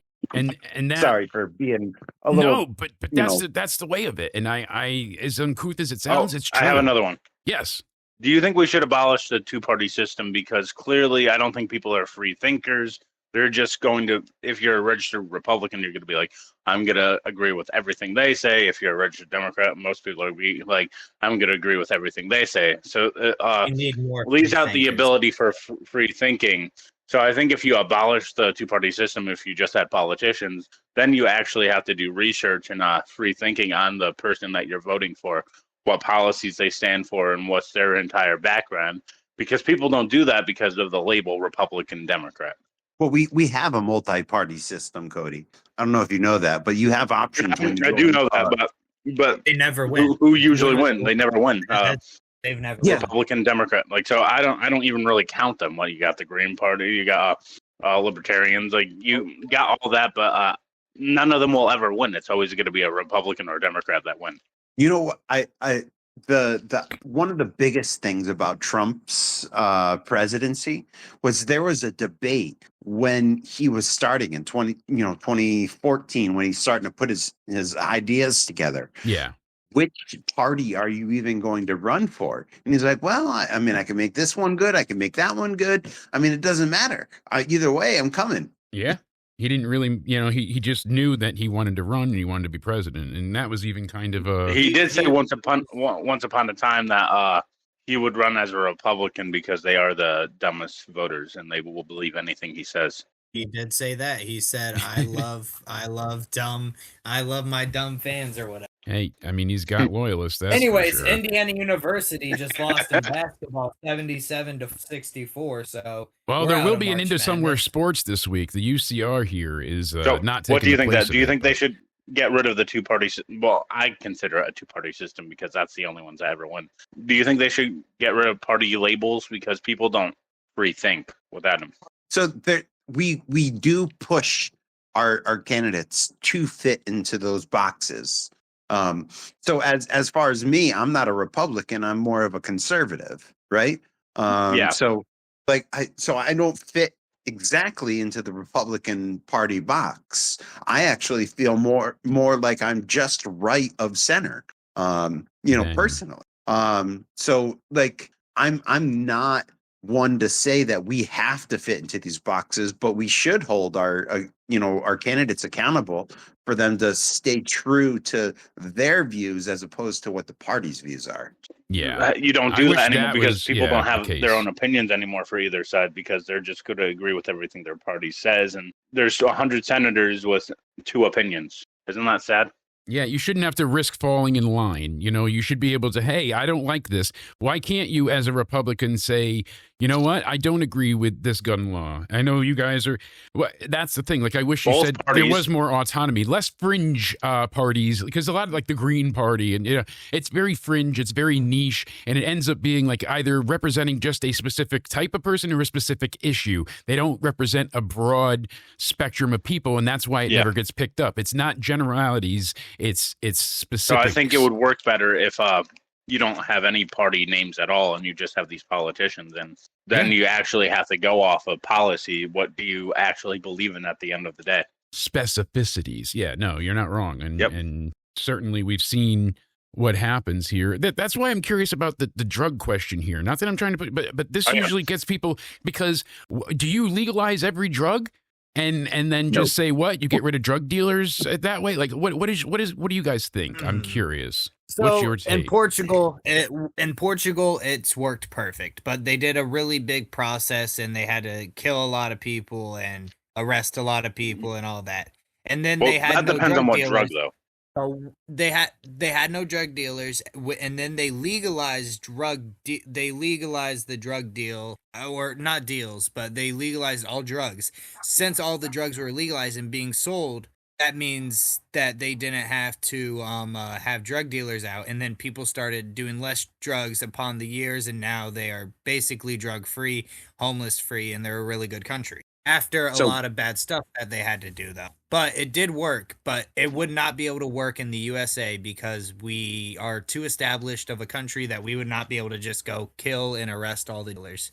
I think you can look at San Francisco, you can look at Portland, these decriminalization zones where they've allowed all of they can even hand them out. They hand out the drugs in San Francisco. Yeah. Here, you can get your drugs safe. Oh, you need a clean needle? Here you go too, buddy. Like it is, and it is flopped. People don't travel to San Francisco. It doesn't work in Canada. Yeah, I mean, it's turned those areas into just total zombie lands. And here's the thing, I get it. I understand that side of it because addiction is so bad. So when you have, the safe needle return, now they're not leaving them in school parks and on the street and in the sewer. Now they're returning them because when you exchange the bad needle, you get a new good needle. And same thing with crack pipes. They give out crack pipes and they give out, whatever they need, tourniquets and blah, blah, blah. Here's the thing. I know you said Portugal. It's actually the Philippines. And the Philippines. So they had Rodrigo Duterte. Different P.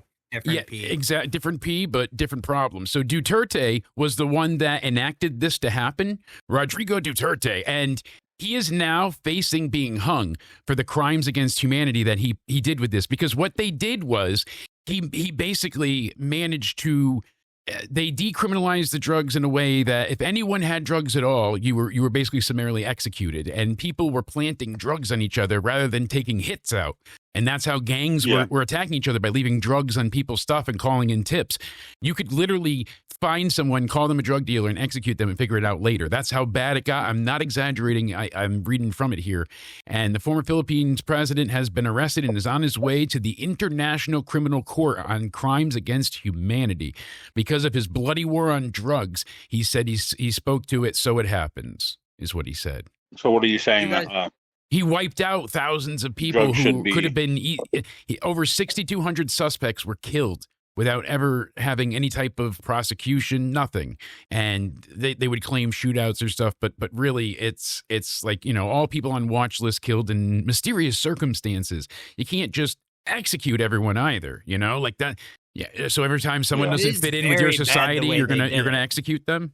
It is very bad the way they did it, but they are the 5th lowest drug use country. Sweden's by force, under the thought of penalty Saudi of death. Arabia did the same way that Philippines. So they also do. They're it's the also number 3 least drugged country. We grew up with DARE, drug abuse resistant education, the 3 R's: recognize, resist, report. And they just told you to abstain, and that was it. Well, there's more to it than that, and that's what, the addiction is insane nowadays. And unfortunately, people's addiction natures is worse than ever because of how ruined their minds are from smartphones and technology. And, everything has just destroyed that level of patience, imagination.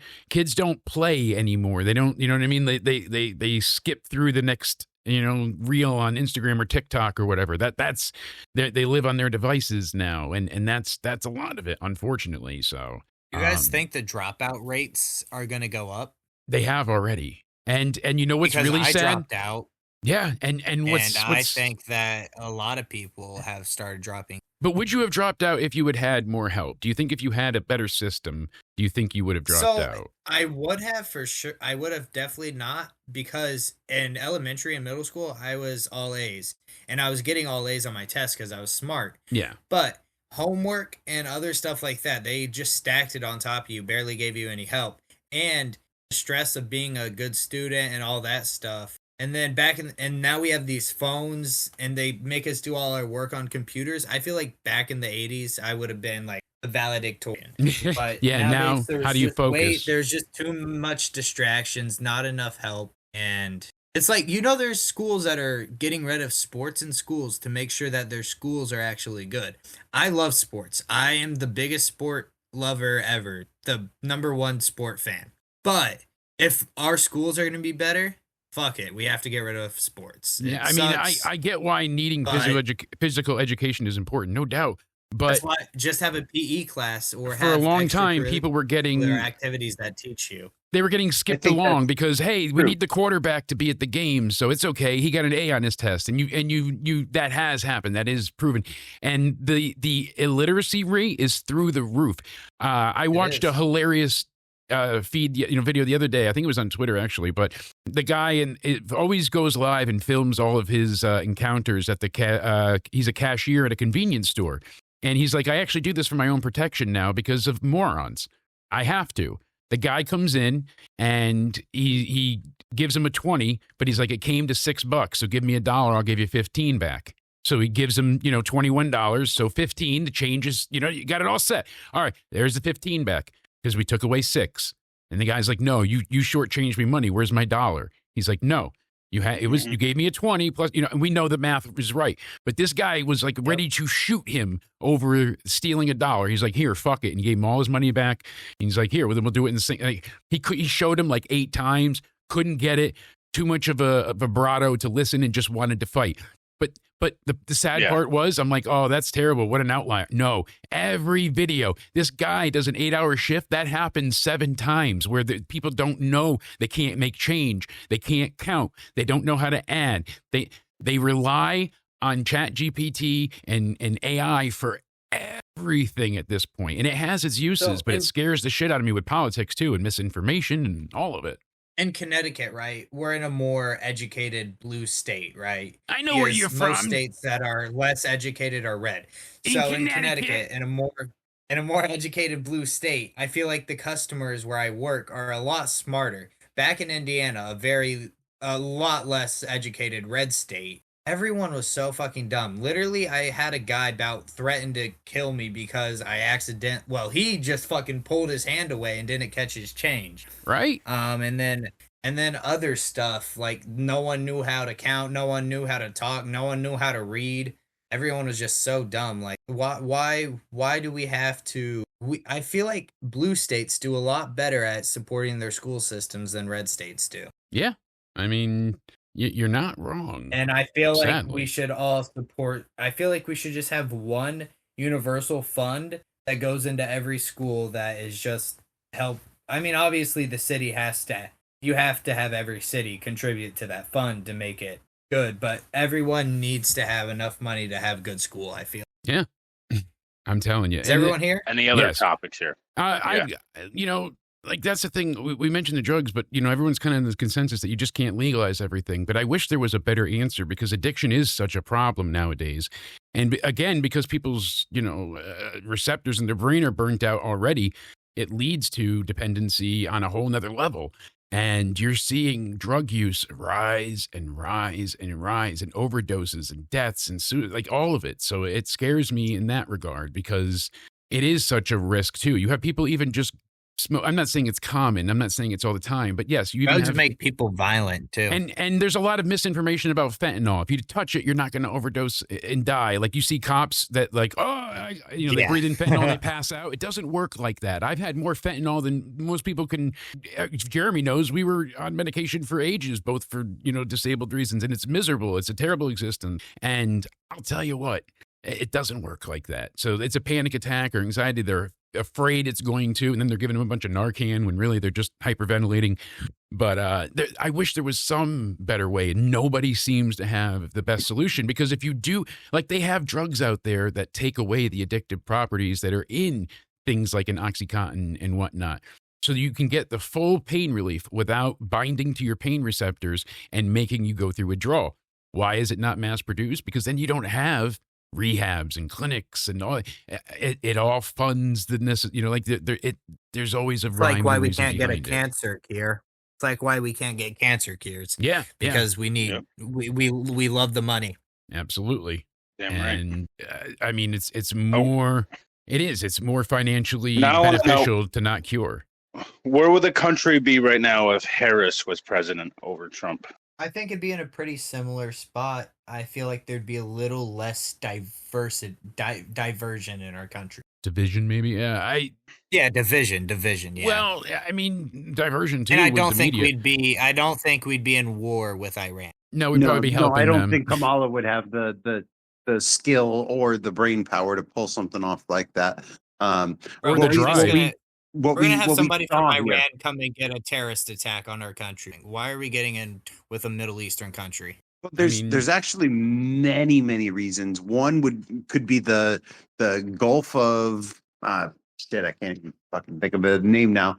However, there's 12 Middle Eastern countries there that are all our allies that access that same exact port of entry that basically unlocks that whole neighborhood there. We've been there for 50 years as well. You know what? We should pull up Jake. I don't know if you want to play audio today, but we should pull up Trump's latest update on the war. Unfortunately, it won't let me play it for his stuff, but yeah. So Trump announced what he called major combat operations that are massive and ongoing. They're still waging attacks. The Israel strikes targeted their supreme leader, who was taken out.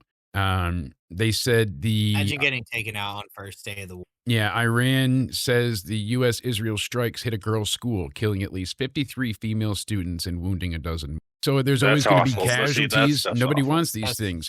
But top reasons why Trump is saying to take over your government. It'll be ours to take. So he said, this will be probably your only chance for generations. Operation Epic Fury is over. And so the reasons for it, I mean, there's Operation Kill Innocent People.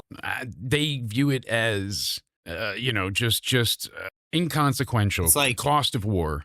The people in Gaza, the Palestinian people aren't bad people. Hamas is, not the innocent people. And that's very true. Right. And it's very unfortunate that Hamas knows that, and they'll basically target them inadvertently in order to allow Israeli attacks to come through in those positions when Israeli has to defend them.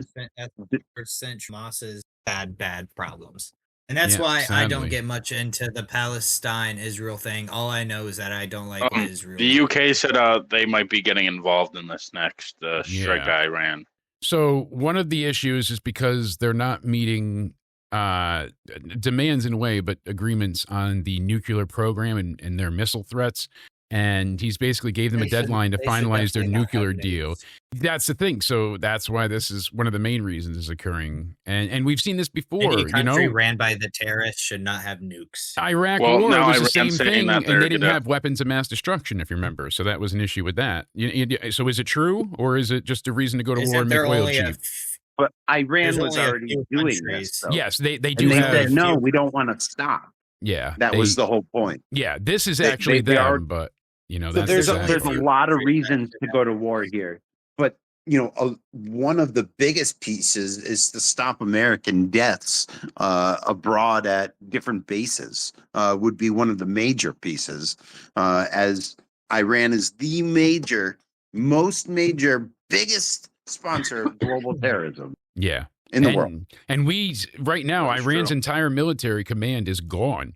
And I guess a lot of their army is wanting to surrender. According to President Trump, this is what he just said at a current briefing. He says that But they're trying to surrender to save their lives, as many of them are just basically being culled by the thousands, as operations are still ongoing on full force for operations, epic force. Trump said So for what now happened- he's going to continue striking them, and but the Iran government said the U.S. is going to feel attack like they've never seen before, something along those lines. What happens when we win this war? Obviously, we will, because we win every war. Because, the USA's only lost one. But So what this happens when guy we win threatened this us? Their war? supreme Do we leader has take threatened us over for 5 Iran? decades. He's threatened to blow us up we- and kill us and destroy us for 5 decades. On the first day of war, he's 100%. dead. He's a really bad guy. Yeah, literally got spawn camped. But the thing They were the in a thing meeting. is- It was like 28 of them, too. Yeah. They were all like, hey, I think Trump's bluffing. Does it become the United States of Iran? Is we're that gonna what have it a party. becomes if we win this war? No, absolutely not. Or we just let them keep Iran, but we make sure that they become a better government. So basically, the U.S. has to play big brother here. When you get involved, you can't just walk away.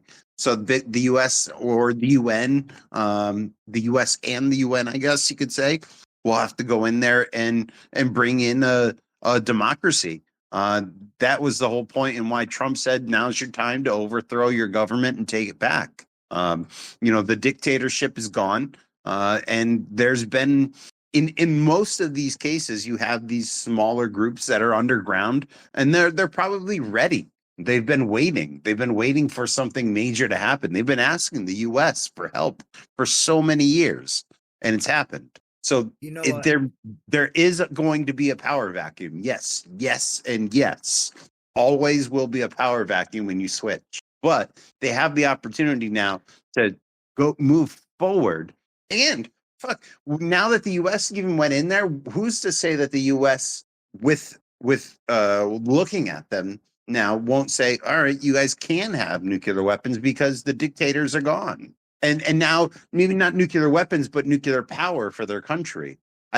We need every Middle Eastern country to literally just stop. Like, I'm not going to say stop being Muslim, because that's 100% fine. But we need them to become more, what's the word? More allowing, I guess. More allowing of women, more allowing of people to do what they want. But that's never going to change just because of what they follow. And their religion is so... Their religion literally about all calls this, for the death of Israel anyone that doesn't join. Since we got in this war defending Israel, I would want to just know people's sides here. I don't know if you have a side. Jake, I'll start with you, and I'll go around. Are you more in defense of like Israel or Palestine, because that's where a lot of this originated from, kind of Middle East stuff. I would like to see. I'm more against Israel. You know, it's not like I'm for Palestine. That's fair. I don't know enough to really ever make a fully educated decision, and that's not from lack of trying, but it's so complicated. It always it's like someone I'm makes not a point. pro Israel either. No, but at the same time, I think like Palestine isn't great in their own right, because if you told someone you're gay there, you're getting sliced and diced. Both have atrocities behind them and have awful. But both have that. Yes. So do we. We murdered an entire country of Native Americans to get our land. I mean, everything is everything. Everybody's got a bad history. It seems like, right? That's mankind in general. Manifest destiny. Okay. Well, then I'm gonna go on to this point. Then I'll ask them the same question. Though, like, what do you think about the argument from the left now? Like, no one's illegal on stolen land, and now that's a running argument. This is stolen land. Can't do anything about it to people. So what do you think of that? It isn't stolen. It's conquered. Yeah. It's conquered, which has happened throughout all of history. But the way we did it was just as horrific as every other country. So you can't really look at the USA in the bad light when every country did it, kind of thing. I mean, we could still. I say all those countries are fucked. Like the Roman Empire's fucked, Mongolian Empire, but those were way back in the day. But in the 1700s, who was the last country that conquered a country? It was probably South Sudan got their independence, but that's not getting a country. I don't think there's been a lot of conquering lately, but I feel like the USA's got to be one of the last 5 to have conquered a country. And being recent is just. It's just different, you know what I mean? It's still it's not stolen land, it's conquered. I'm not that far left to know the difference between conquering and there's no. I know Billie Eilish made that a big topic in the last. I like Billie Eilish. She uses her platform for a good thing, but she's a little too far left for me to get behind everything she says. Right. I mean, and I can get behind some people on the right side if they have some good takes. Yeah, I mean, we can all be equal and have those thoughts and really try to see each other from different spectrums of walks of life, and that's what I would like from every American, to have that. If we could be open to other ideals and ideas and all the above, but people are pretty steadfast in their anger and ways. So, damn right. Some things are good, other things not so much. It's kind of a crapshoot. I don't know if there's any other questions you wanted to ask, Cody. I mean, the only other one that I really was curious about was, what do you guys think? Life in jail or death penalty? Death penalty. Like for the severe crimes, like rapist, child predator, like death penalty for sure. Like any kind of crime, like mass murderers. Yeah, sure, you can say they can be punished by rotting in jail for the rest of their life, but is not more torture. I think they should be executed. I know it's eye for an eye, but now we're paying to keep them alive. We're paying to feed them, to close. I'm not them, saying they should be in life for jail for life. I'm saying we should bring back like the bronze bull and heat that shit up and put them in there. That's when, because they go ahead and they're on death row for ages.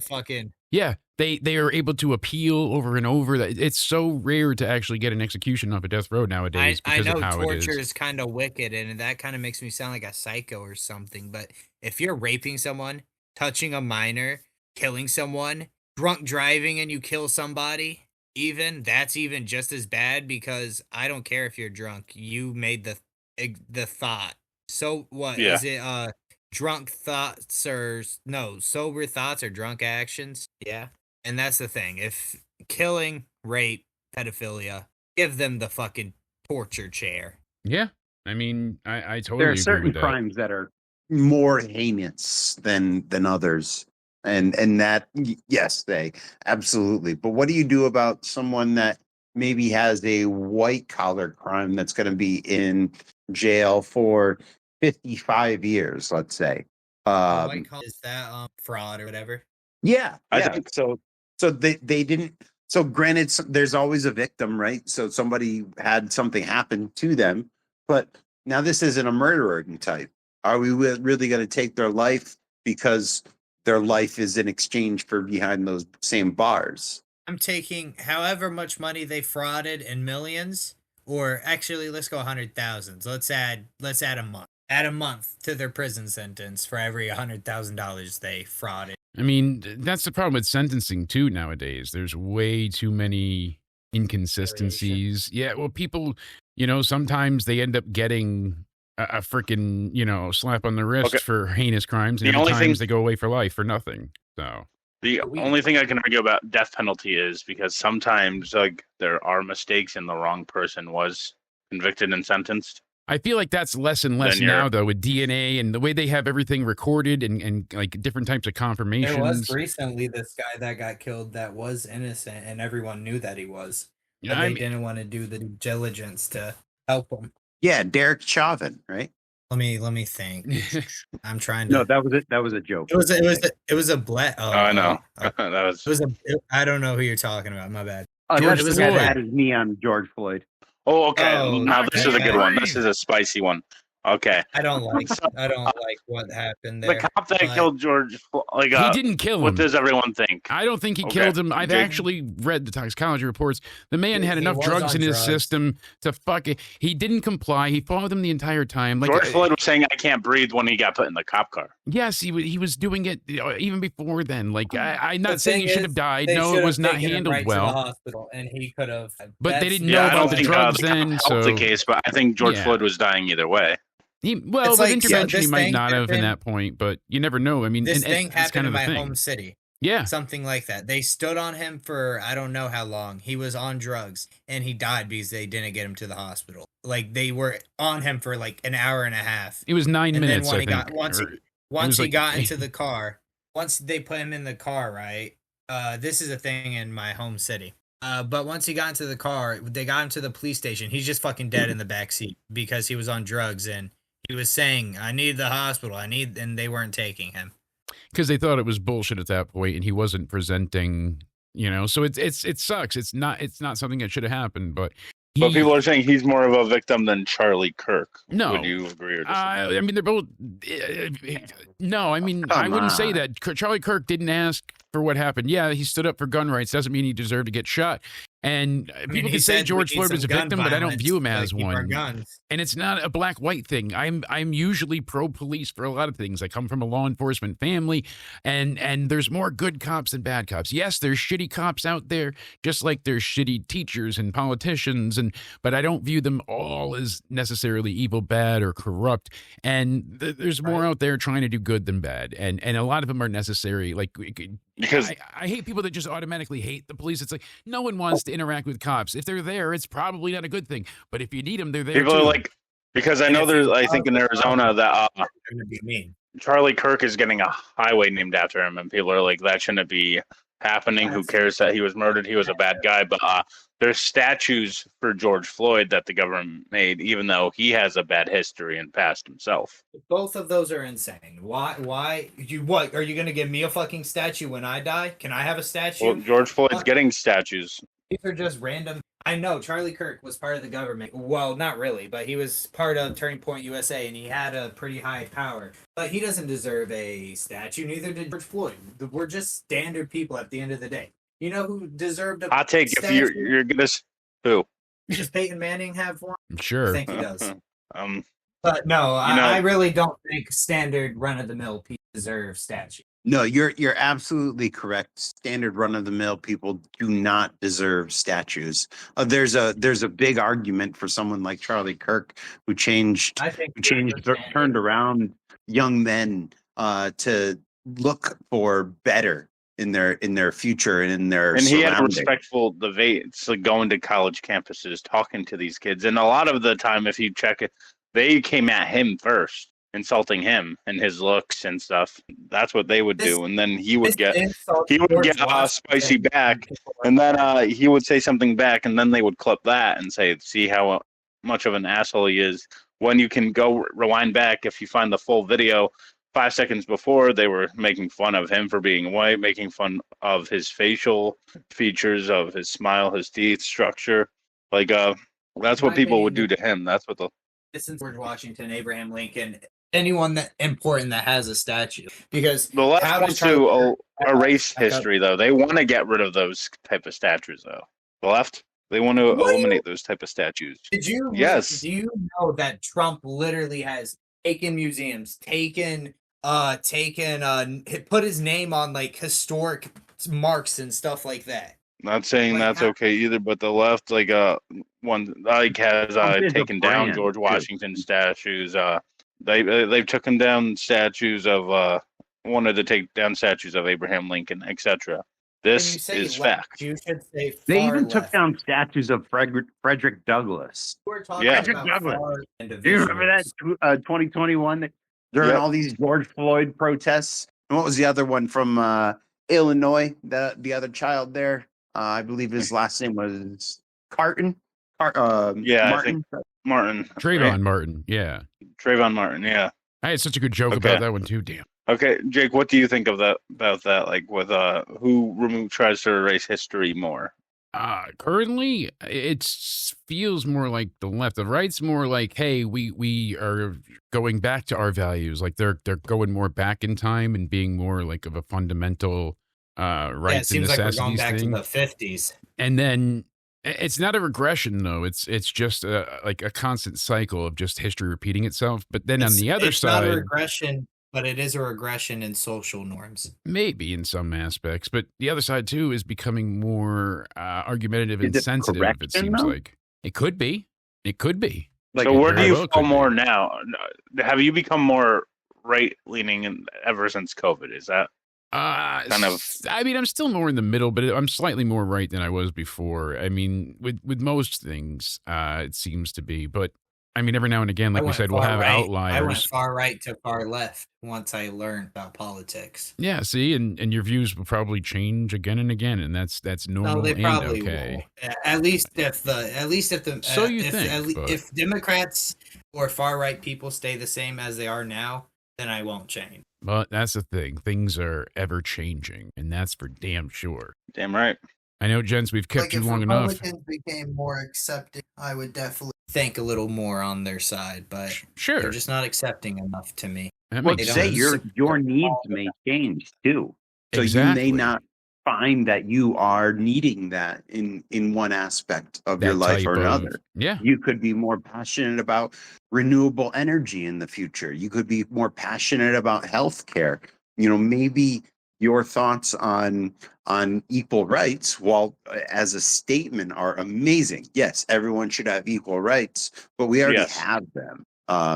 So But like, not we do have equal rights, but they're not all like it's not all equal. I feel we can't lie and say that the white straight male has it slightly easier than anyone else in America. not anymore. I really don't feel like that's the case. I truly I don't. don't think so either. But when we remember we searched up the numbers, and it is true that white men get more jobs easier, men get jobs easier than women, and But like, I think we a lot of- also looked up statistics where like other races would act out more at their job. Not saying like it's just statistics. Like there's professionalism that goes into it. Like as well. I So don't. actually, it's at the point now where it's almost like they're pretty much at the same place just about. For a few years, it was easier for blacks to get a job from 22 to 24. And then back in 25, it plummeted again. So if you see the chart you know here, what is a crazy number? what's That that? white men are holding 40% of six-figure jobs. I mean, That's just it white men. is, but that was so much 40% higher. It was like six figures. 80% or 90% 20 years ago. And plus, like Jeremy said, there are things We're getting at your age equaler, now. but we're still not equal yet. Yeah, there are things at your age now that didn't exist when I was your age. You know what I'm saying? So, but being less than 20 years old now, in another 18 years, things can change drastically. We didn't have smartphones. We didn't have, AI. Computers were less of a necessity and still more of a want. My views has more changed too because like 4 years ago, Jake can go back to my conversations with him, and I sounded Yeah. more like you say, but then I see how it really is, and I can't support anything I only support a few things like food stamps and stuff like that. If Republicans could just get on board with food stamps, I think I would literally be a bit Full better. right leaning. Yeah. Makes sense. I mean, you have certain things that are important to you, and I totally get that. And that's important because it's something that means, hey, this is what I stand for. That's a good There's thing. another topic. You brought up something good to me before in DMs the other day. Abolishing taxes for poor people, like people that make like, let's say less than 150K a year. Do you think we should get rid of taxes for those people? They I'd really say don't maybe have them. less than maybe less than like $35,000 a year. No, because even 150,000, 150. and now today's society, it's kind of unaffordable to live. You can easily live off 150,000. I do not think you know what you're talking about, sir. If it's just you, your wife, and 1 or 2 kids, and then you have your wife also working, say, make $90,000 a year, you're Because, perfectly. Jake, if you're talking about like what you saw, what Trump and his administration said, they're looking to abolish taxes for people that make under, I think, 150,000. Yeah, a year. I'll have to look. It's like Mondami raising taxes for the rich in New York. No, he's raising it for poor people as well. It's He's like raising if it we for want these things, He's actually raising it for businesses. And yeah, then and the it's going to be businesses are unaffordable. leaving, and then that Yeah. bill goes to the people. So And the it is- businesses and then- that stay, you're going to jack up the prices, and it's going to be unaffordable. It's kind of an optical illusion in a way. So here's the thing. Higher income households pay more in taxes than people with lower incomes. Despite this, there's a lot of post-tax income inequality persisting. So what happens is, let's say I have $1 million. So I'm paying, on the bare minimum, 10%, I'm paying $100,000 this year in taxes. You only made $10,000. So you're going to pay $1,000, right?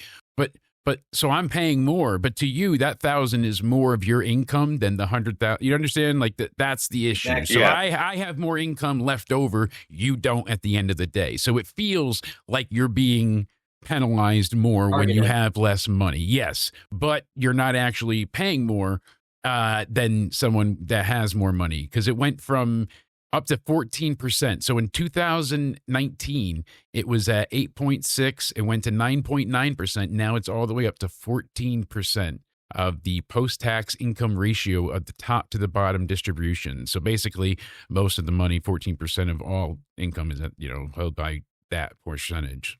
But I mean, lower taxes for America's rich is not. It's not going to, it's either way, it's not going to help that inequality no matter what, because it's not going to enable them to spend or pay more or give more to employees or anything. It's just not going to happen. It doesn't exist. So what do you think they should abolish on taxes for people that make under 100K or something a year? Yeah. I mean, Do you think we should do that or no? I don't know. We should just give out free health. It should. What about there taxes? should be a though? socialized version. Poor of people it. have to pay taxes. I don't think that's what I'm saying. I don't think it would help because it wouldn't really do much. again, inequality. Why? Because you make less, you have to pay more. That's not fair. Why are we doing? When they're getting rid of like food, I think you'll see a significant poor people will actually see a significant increase in pay that actually will be beneficial to them if they didn't have to pay taxes. We thought that, but apparently the studies say no. Money in February. Yeah, that's the thing. So the actual research put into it says no, that if they weren't taxed, that especially like the refund that they get and whatnot, but they said that it would actually leave them with more issues than less. So you know how many people because they get that use their tax programs that would be cut. actually Yeah, do something. And people would have those programs cut if the poor weren't paying the taxes. So now they would need more help, which would lead to more need. So it's just like there's no direct one-to-one answer. Don't tax the rich. Well, now don't tax the poor. Well, now either which way, there's not a great answer. Is there any countries that don't have tax? That's a good question. I'm not sure. So you agree with taxes?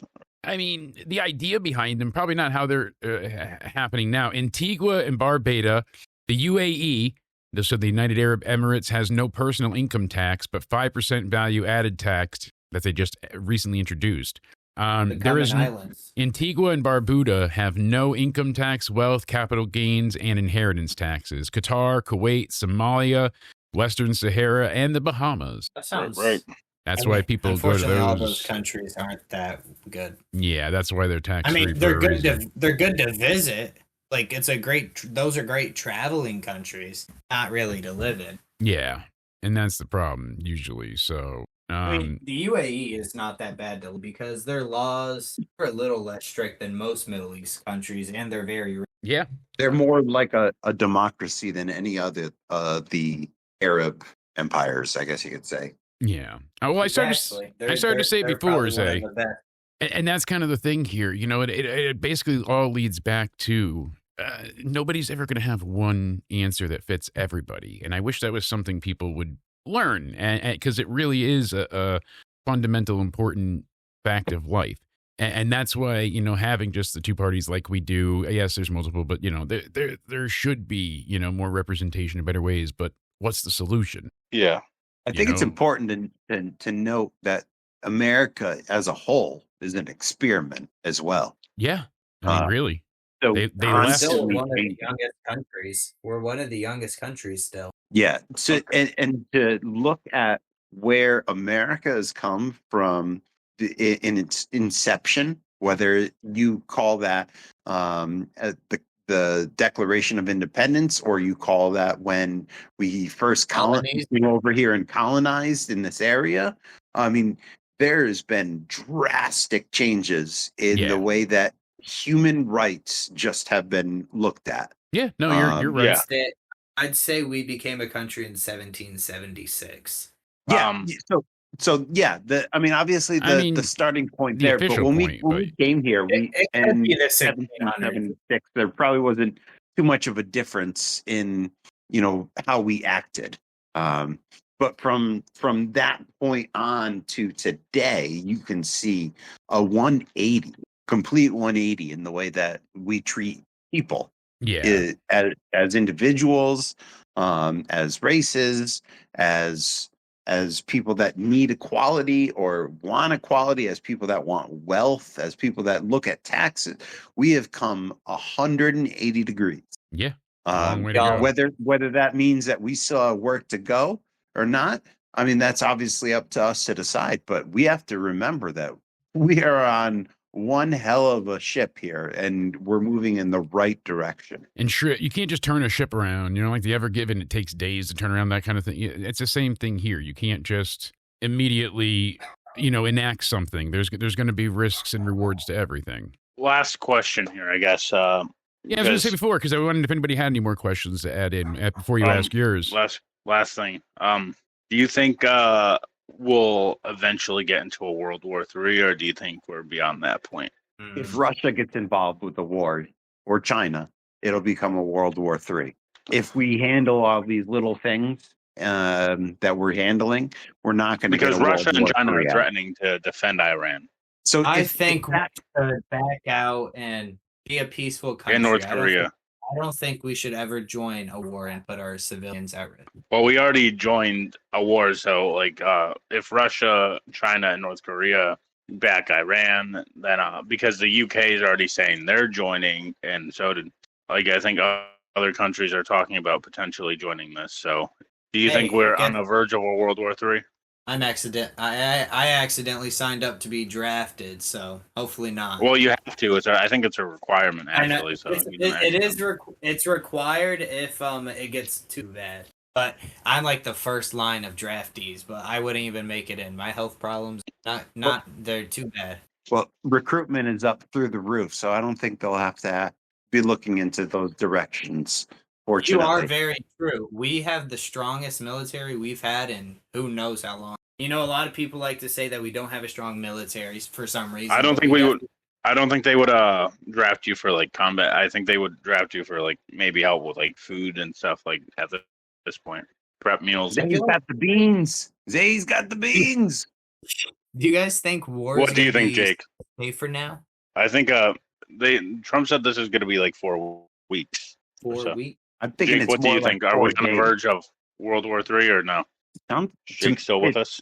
No, he a total war, and I don't believe I knew I was muted, but I also don't believe that we're going to reach a total world war again like we have.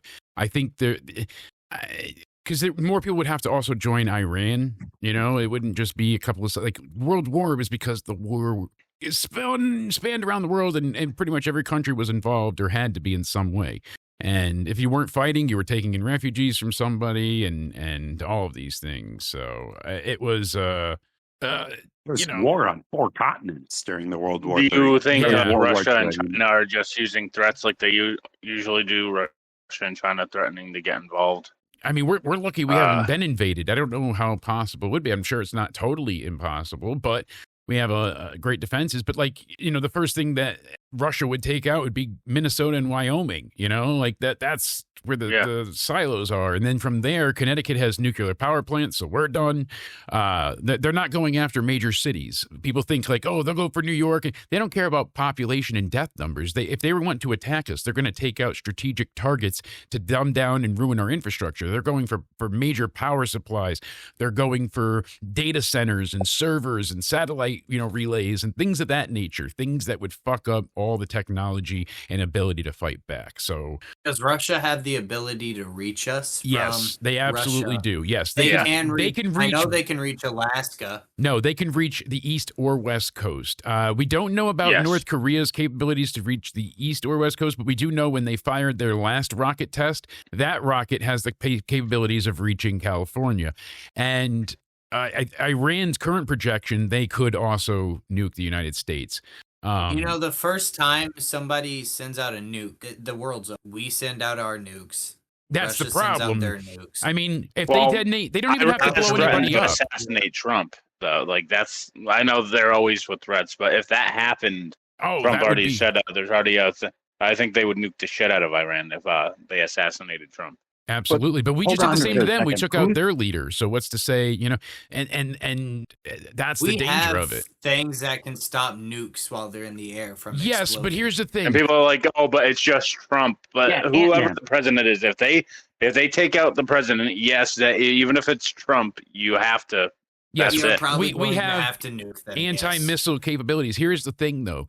You don't have to blow up a city or anything. If you take a nuke and detonate it high above the atmosphere, that black rain will come down for 30 years. That entire populous zone is unlivable.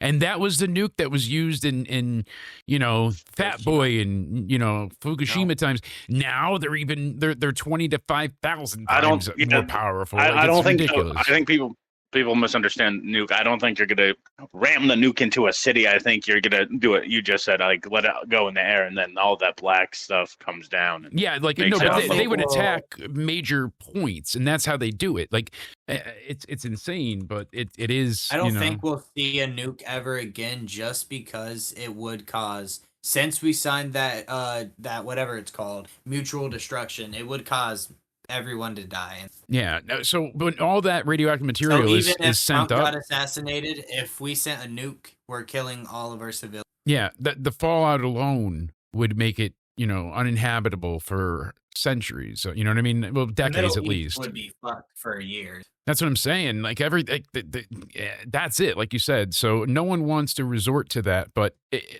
you never know what the future holds. I didn't think a lot of things would be the way they are, but crazy stuff. Do you think there's a chance Iran takes out Trump? Because Trump said he worries they will. Well, if they plan something, because get close enough to him, maybe. I mean, you had an 18-year-old on a roof that almost did the job, right? However old that kid was at the. Hasn't he? He's been a lot more safer than after that happened. Yeah, like, but I'm just saying, like, that was to be the most cocky president ever. Just saying. I guess there's a difference between the 18-year-old and like imagine how close he got to professional military trained snipers and stuff. Yeah, that's what I'm saying. Like if somebody was actually like in a no-see suit camping out a spot, pissing himself for 3 days, trained as a sniper not to breathe, and one shot. I mean, it happens. It's not like it's so you never know. A professional would have taken him out that. You know. What if he ended up like Charlie Kirk on live TV? Just by bare chance that Trump is still alive from that day. He looked right at the facts. Yeah, he had God on his side. Absolutely, because it was millimeters of a difference from death and life in that millimeters. And that bullet, you know, that and the several others went on to kill people. I mean, people did die that day. It's not.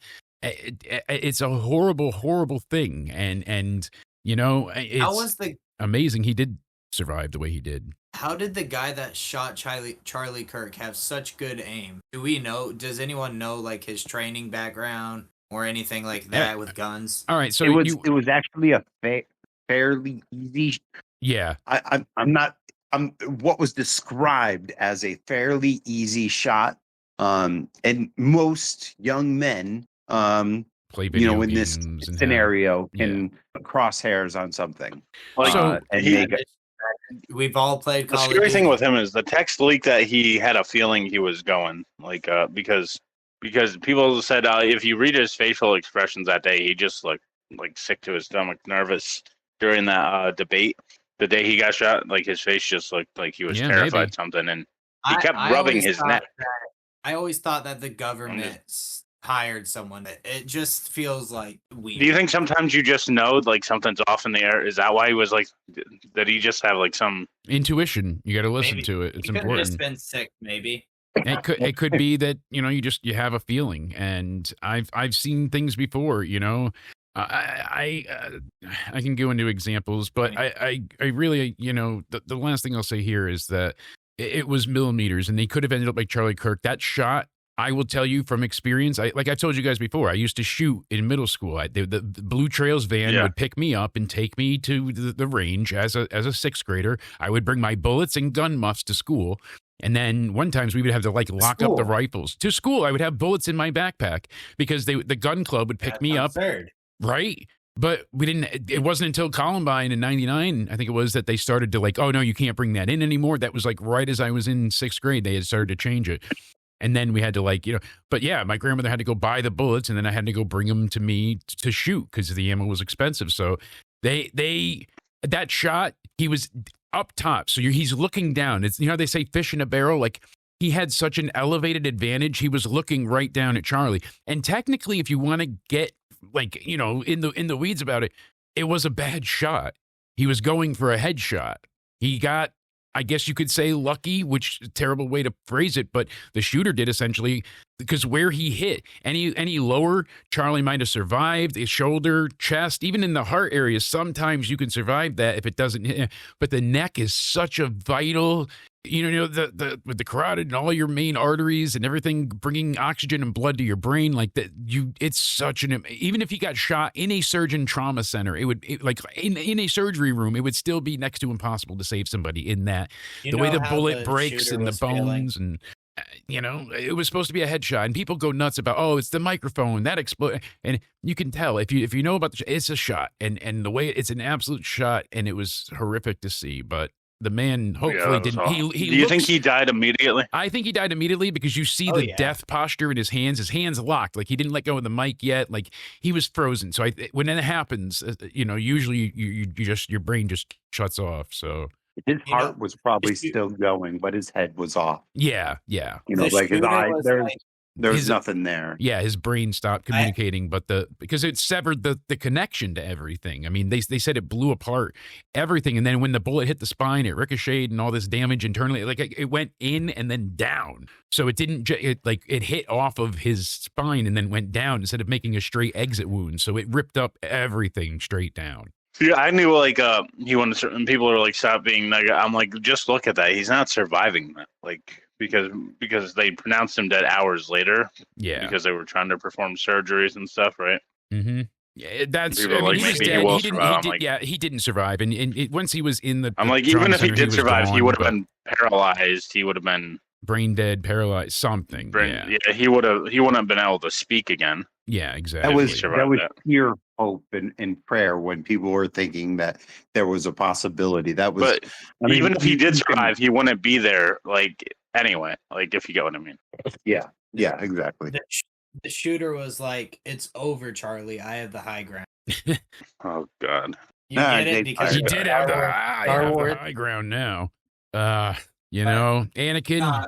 Watching clips of Charlie Kirk now after literally seeing shot with my eyes, it's definitely sad and weird to watch. Oh yeah, it's so bizarre seeing life taken. Like those ISIS videos that used to go around. Those were hard to handle at times, but that's the way it goes. That's the way the You fucking fat slob! So I think that's a good show for today. We want a few hours. In Connecticut. Jake, you can take over your show and do the outro. Oh, well, thank you, sir. Guys, anything left to add before we get out of here? It was really excellent to have everybody debating and no one killed each other. We could get points across and talk, and even when it gets a little If heated, you want to see a part 2 of this, comment down below. Let us know. Do you want another crossover? Do you like the mashup of the ultimate gathering of the debate friends or what? I think this was very successful. And do you prefer the UCR shows live like we do sometimes with Game Night, or do you prefer its own separate thing as a recording, or do you just want it live separately? Because we can do that too, I'm sure. Yeah, we can. Or do you want to hear hear some of our opinions on something else?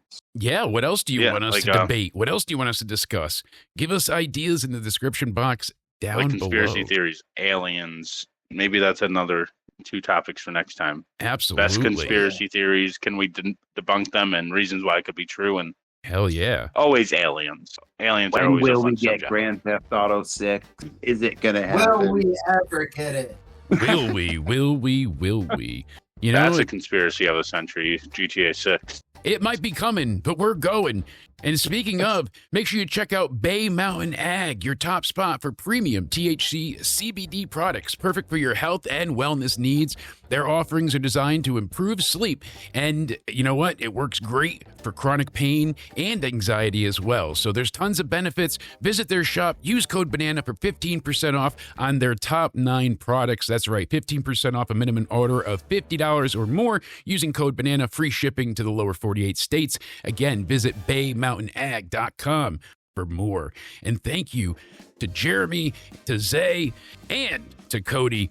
I appreciate you all taking over UCR with us and having a blast. So until then, I hope you all stay sexy. Follow us online by checking out all our information in the description box down below. Subscribe, hit the like button, and turn on notifications for more. And we'll see you all next time.